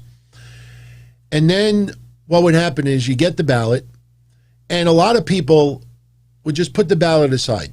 Maybe some people threw them out. Maybe some people filled them out right away. But a shitload of people just put the ballot aside. I didn't request it. Put it aside. Then every couple of weeks, some scandal would break out. Oh, Trump was accused of calling disabled veterans losers and suckers. All these years, you've never ever heard a claim like that before. You heard it now. And I remember when Biden said, if that's true, I want to punch him in the mouth. If that was true, I would want to punch Trump in the mouth as well. But Trump came out and denied it. And I got to believe him to a certain extent. But a lot of very important people came out and said, he never said that. Biden continued on the campaign trail and kept bringing that up as if he knew for 100% fact it was true. Here's my point. Every couple of weeks, an accusation or negative news would come up where Trump would be blamed for it. And every time something would happen, some of those people that never voted before would look over and see that ballot and you say, you know what? Fuck this guy. Guarantee you had a lot of veterans who heard that and believed it and say, you know what? I never fucking vote, or I never voted that. Fuck this guy. And they mailed it in. You had wild accusations related to COVID, that Trump wasn't doing this and this wasn't doing that. And he wasn't honest in the beginning and he held this back and he lied about this and he didn't do this. You had every couple of weeks there was something. And all across the United States, you have people that voted based on immediate emotion and they mailed the ballots in. The number one searched Google term right before the election, you know what that was? The number one search Google term? How do I change my vote? Because a lot of people, based on emotion, sent their ballot in early, then found out later on that some of the things they were told were not accurate and wanted to change their vote. And in a lot of cases, a lot of people are like, man, that's too fucking complicated. I'm not even going to do that. And that's a big way on how Biden won. Do I think Biden got more votes than Obama? Yeah. Yeah, I do. Because every couple of weeks when you see this shit being thrown out there, it pisses people off. You know, when Trump, and I'm not defending him. I didn't vote for him this year, or 2020. Let me say one last thing. When Trump had that debate and they brought up the Proud Boys, I think that's what they are. I'd never heard of the Proud Boys before. Trump is a billionaire. And I'm not justifying this, but I'm making a point. Trump is a billionaire. He is blocked off from the rest of the world like celebrities are. Remember when Hillary was running for office and didn't even know how to work a turnstile? I haven't been in a train station in almost forever. I don't blame her for it, but the point is, a lot of these people are blocked off from the real world. Trump has been around money his entire life. White privilege? Yeah, okay. So he's been shunned away from all these racist groups. His cabinet did not take the time to educate him about all these racist groups in the United States. This is a millionaire and a billionaire who is blocked away, who is barricaded from the rest of the world because of money. So when somebody brings up a racist group he's never heard of before, and he's like, look, you know, I'm not, all right, do you tell him to stand down? Yeah, tell him to stand down. And I think people deep down inside understood that he was just like, look, you know, whatever. Like, why are you hitting me with this?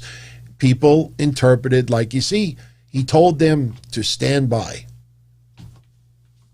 And that causes people to vote a different way. That's what it is. I'm not criticizing it. I'm not praising it. But this is what happens in politics. And what has happened over the last year or two has been disgusting. And I see what happens in New York. And I saw it early on in February. I still remember when I was doing the shows. In February, I remember taking my fiance out for breakfast. And I brought it up on the show. I said, this looks like this is the last time we're going out to eat for a while. We went for breakfast, had a nice breakfast, and that was it. And then I said to my fiance, I said, man, I said, if this is as bad as what it is, I said, you know, we got to not only be careful physically, but Lord knows what's going to happen to all my customers. I lost a lot of business. Customers died. Customers lost their jobs. They had to downsize, this and that. So in February, I said, okay, do I want to tweet or do I want to eat? And I started doing grocery deliveries. And I started doing other things. And I tried to do more shows and try to do whatever I could to try to get some revenue coming in while it was going on. And, you know, in the process, we've created something special here, obviously. And I thank you all for it. But in the process, You saw for 9 months people just sitting back and expecting some magical check to arrive that's going to solve all their problems. And that's why I came up with the phrase, do I want to tweet or do I want to eat? And, you know, it was not fun. It's still not fun. I'm not a young guy anymore, and it wanes on the body. Thank God I lost a little bit of weight, because I don't know, I would have been able to walk all these stairs holding cases of water and this and that. But my advice to every one of you out there is you can't depend on others. If you can accept help, take it. I just finished talking to Mish the other day, how he finds it awkward still for him to accept help from others. If you can get help from people, take it. If you can help someone else, do it. But you gotta look out for yourselves. Most importantly, yourselves, your family, your loved ones. Don't sit and depend on a president. Don't sit and depend on a politician. Don't sit and depend on a stimulus check. Don't depend on Andrew Yang. Don't depend on this. Don't depend on that. Do what you gotta do and worry about yourselves. Put yourselves before everyone else. It's selfish. It absolutely is selfish. But at the end of the day, you know, you have to worry about number one. All of you out there, you are number one. And not everybody is going to be able to get through this on their own. You got to sometimes accept a little humble pie and take assistance wherever you can get it. But do not be one of those to blame everybody else for everything, or sit back and expect some type of magical handout, because in the end, everybody pays. The other day, UPS was supposed to deliver something to me, and I had to reschedule it because I wasn't going to be home. I had to work late. So I rescheduled for the next day. In the past, it would cost me, I think, $9.99, or it might have been $5 to reschedule something for the next day. Now the price is double. Nobody's ever brought that up.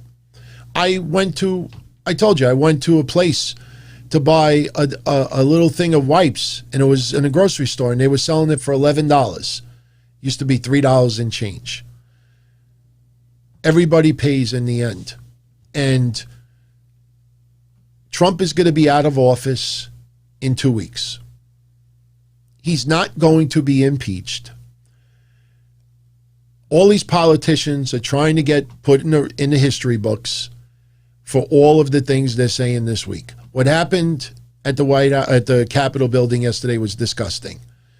But all this melodramatics going on since then are people looking to keep their quotes in the history books. Trump will be out of office in 2 weeks. Biden will be put in. And let's just hope that things get better. Let's hope this vaccine gets to everybody who wants it. I see all these states that have had the vaccines now for 3-4 weeks, and they've only utilized 25% of what they had. How the fuck is that?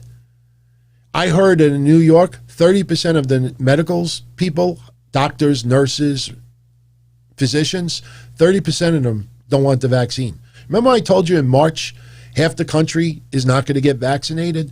This virus will be around for a few years. You're going to have tens of millions of people that even if people, that's why you hear rumors of paying people to be vaccinated. They're trying to get everybody to get vaccinated as much as possible. But you hear states that they've only utilized 25% of the vaccines. If people in the medical field are refusing to be vaccinated, then start giving it to the people that want to be vaccinated. To have it sit in a freezer for an extra month because people are slow in giving it out, get that shit out to everybody. Doesn't matter if somebody is 66 or 46 or 36. One person vaccinated is one less person that'll infect someone else. Most of the people that are causing the chaos are very young people because they're being told that they have a 99.99% chance of recovering. So they go out and they hang out and they party. My niece got COVID 2 months ago. She hung out with her friends. Everybody felt fine. She thought that everybody, because they felt fine, nobody had COVID. And it ended up that one of her close friends had COVID. They all got COVID. Thank God my brother didn't get it. Thank God my brother's wife didn't get it. Thank God my mother and my father didn't get it. There's a lot of people out there that think that because the cure rate is so high that they could take risks. Those are the people you got to worry about the most. So if people are refusing it, don't let it sit in the fucking freezer. I want the vaccine. I registered yesterday for the vaccine. I can't get it yet. In New York, there's 1A, 1B, 1C, 1D. I fall into 1C. So I'm one step before everyone else. There's the medical, then there's the legal and the elderly, then there's younger people with some health issues. Fuck this government. Like I say it, and I shouldn't say it so nasty. Like I said yesterday, in my iron chic voice, to the United States of Jabroni, go fuck yourself. I can't tell you how many times my fiance calls me up or texts me. You see what's going on in the news? Nope. Trump is on TV, so. Did you see what happened in the Capitol building? Nope. Are you watching Fox right now? Nope. Did you hear what happened yesterday? Nope. Did you hear what happened today? I don't care. I bought this shirt to basically define how I feel right now. Right now, how I feel about New York is here. My give a shit meter is all the way on the left. I care about me, my family, my fiance, my health, and what makes me happy. Spending a couple of hours with you over here makes me very happy. Hopefully, it made you happy for a little bit as well. I can't thank you enough for hanging out with me on this Thursday night, just chatting about whatever. It's been awesome. 3 hours and 15 minutes. I don't even know how I could put timestamps on this because we just have conversation. Wherever it leads, it leads. But Jay White, before I go, what happened with Jay White? Is Jay White out of New Japan? Because I heard rumors that Jay White may be leaving New Japan. I tell you, it's interesting because you say to yourself, if Jay White comes to the States, who would he best fit in with?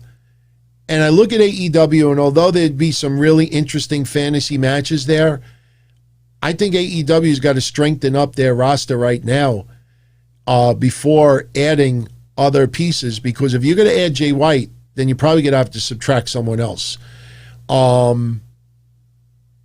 Jay White's deal is up.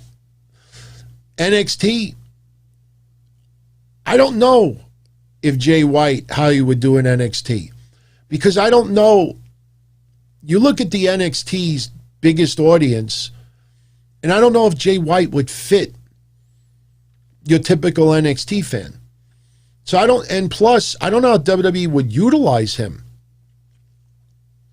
Him with the Undisputed Era is a great idea. The problem is WWE is treating the Undisputed Era like the Four Horsemen, like Evolution, like DX. Not necessarily in the same styles, but those four guys, Bobby Fish, Kyle O'Reilly, Roderick Strong, Adam Cole, that's going to be one of their legendary factions.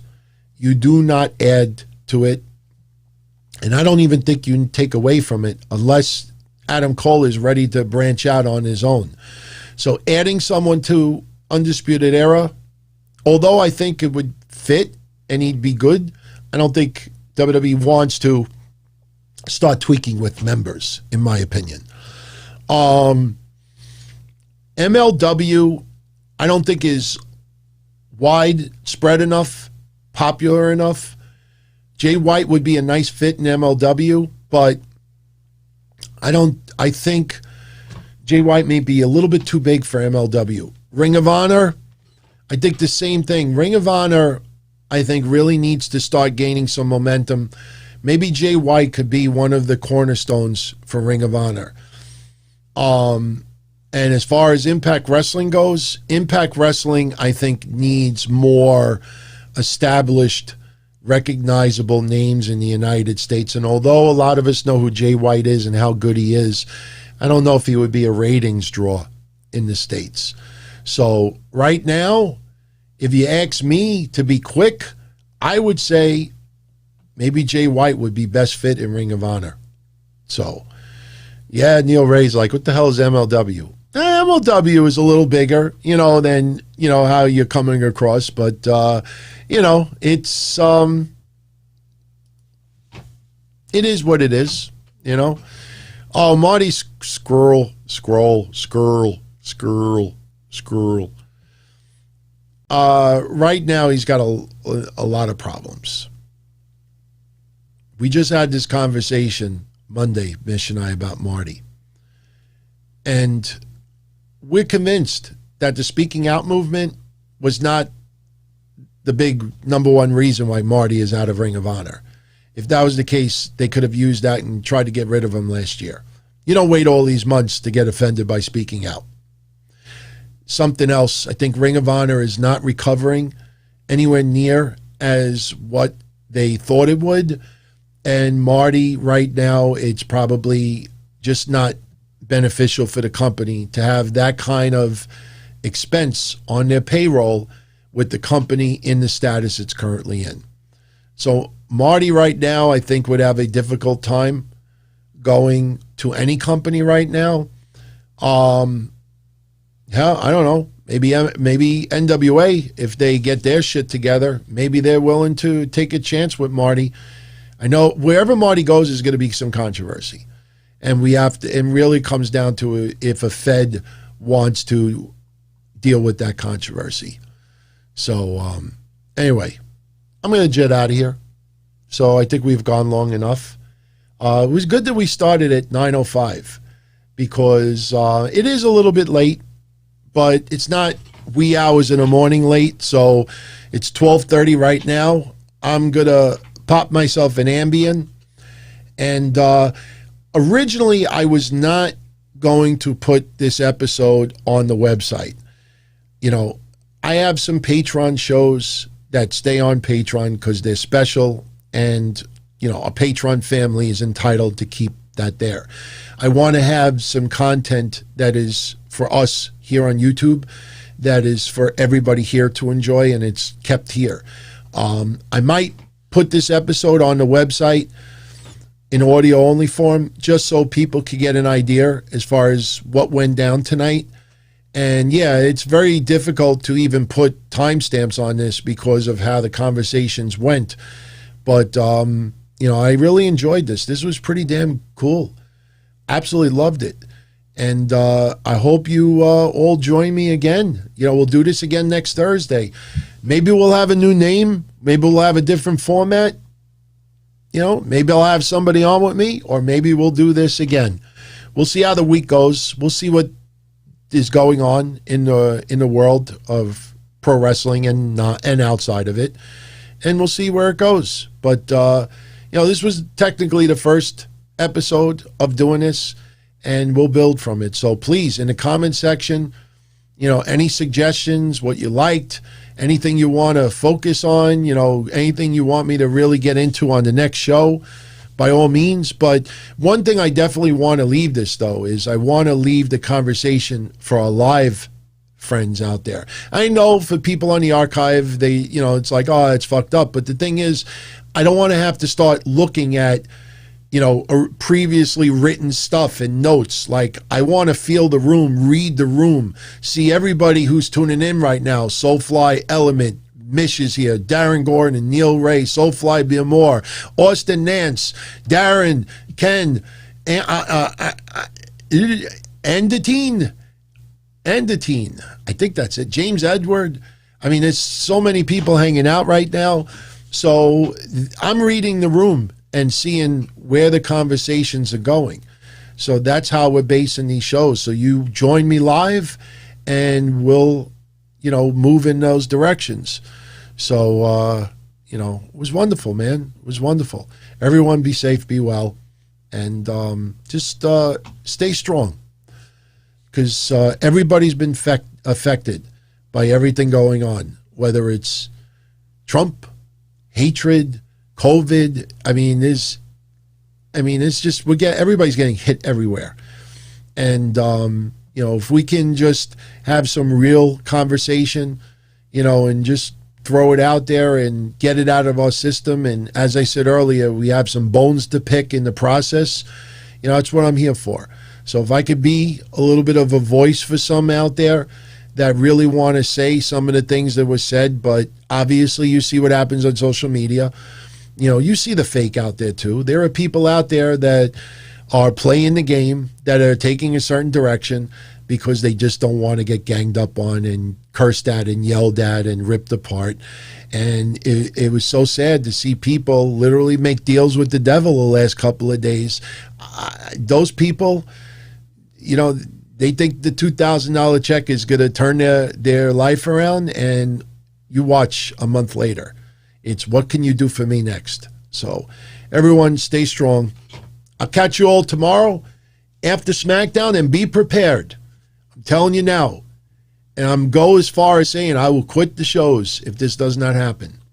Tomorrow the show starts at 10:05 Eastern. I am going maximum 90 minutes. It goes 91, 92 because of intros, fine. But even if I'm in the middle of a conversation, I promise you, I will be up here and I will be like, all right, everybody, we're out of time. I got to go. I'll see you later. All right, good night, everybody. Bye. All right, thank you.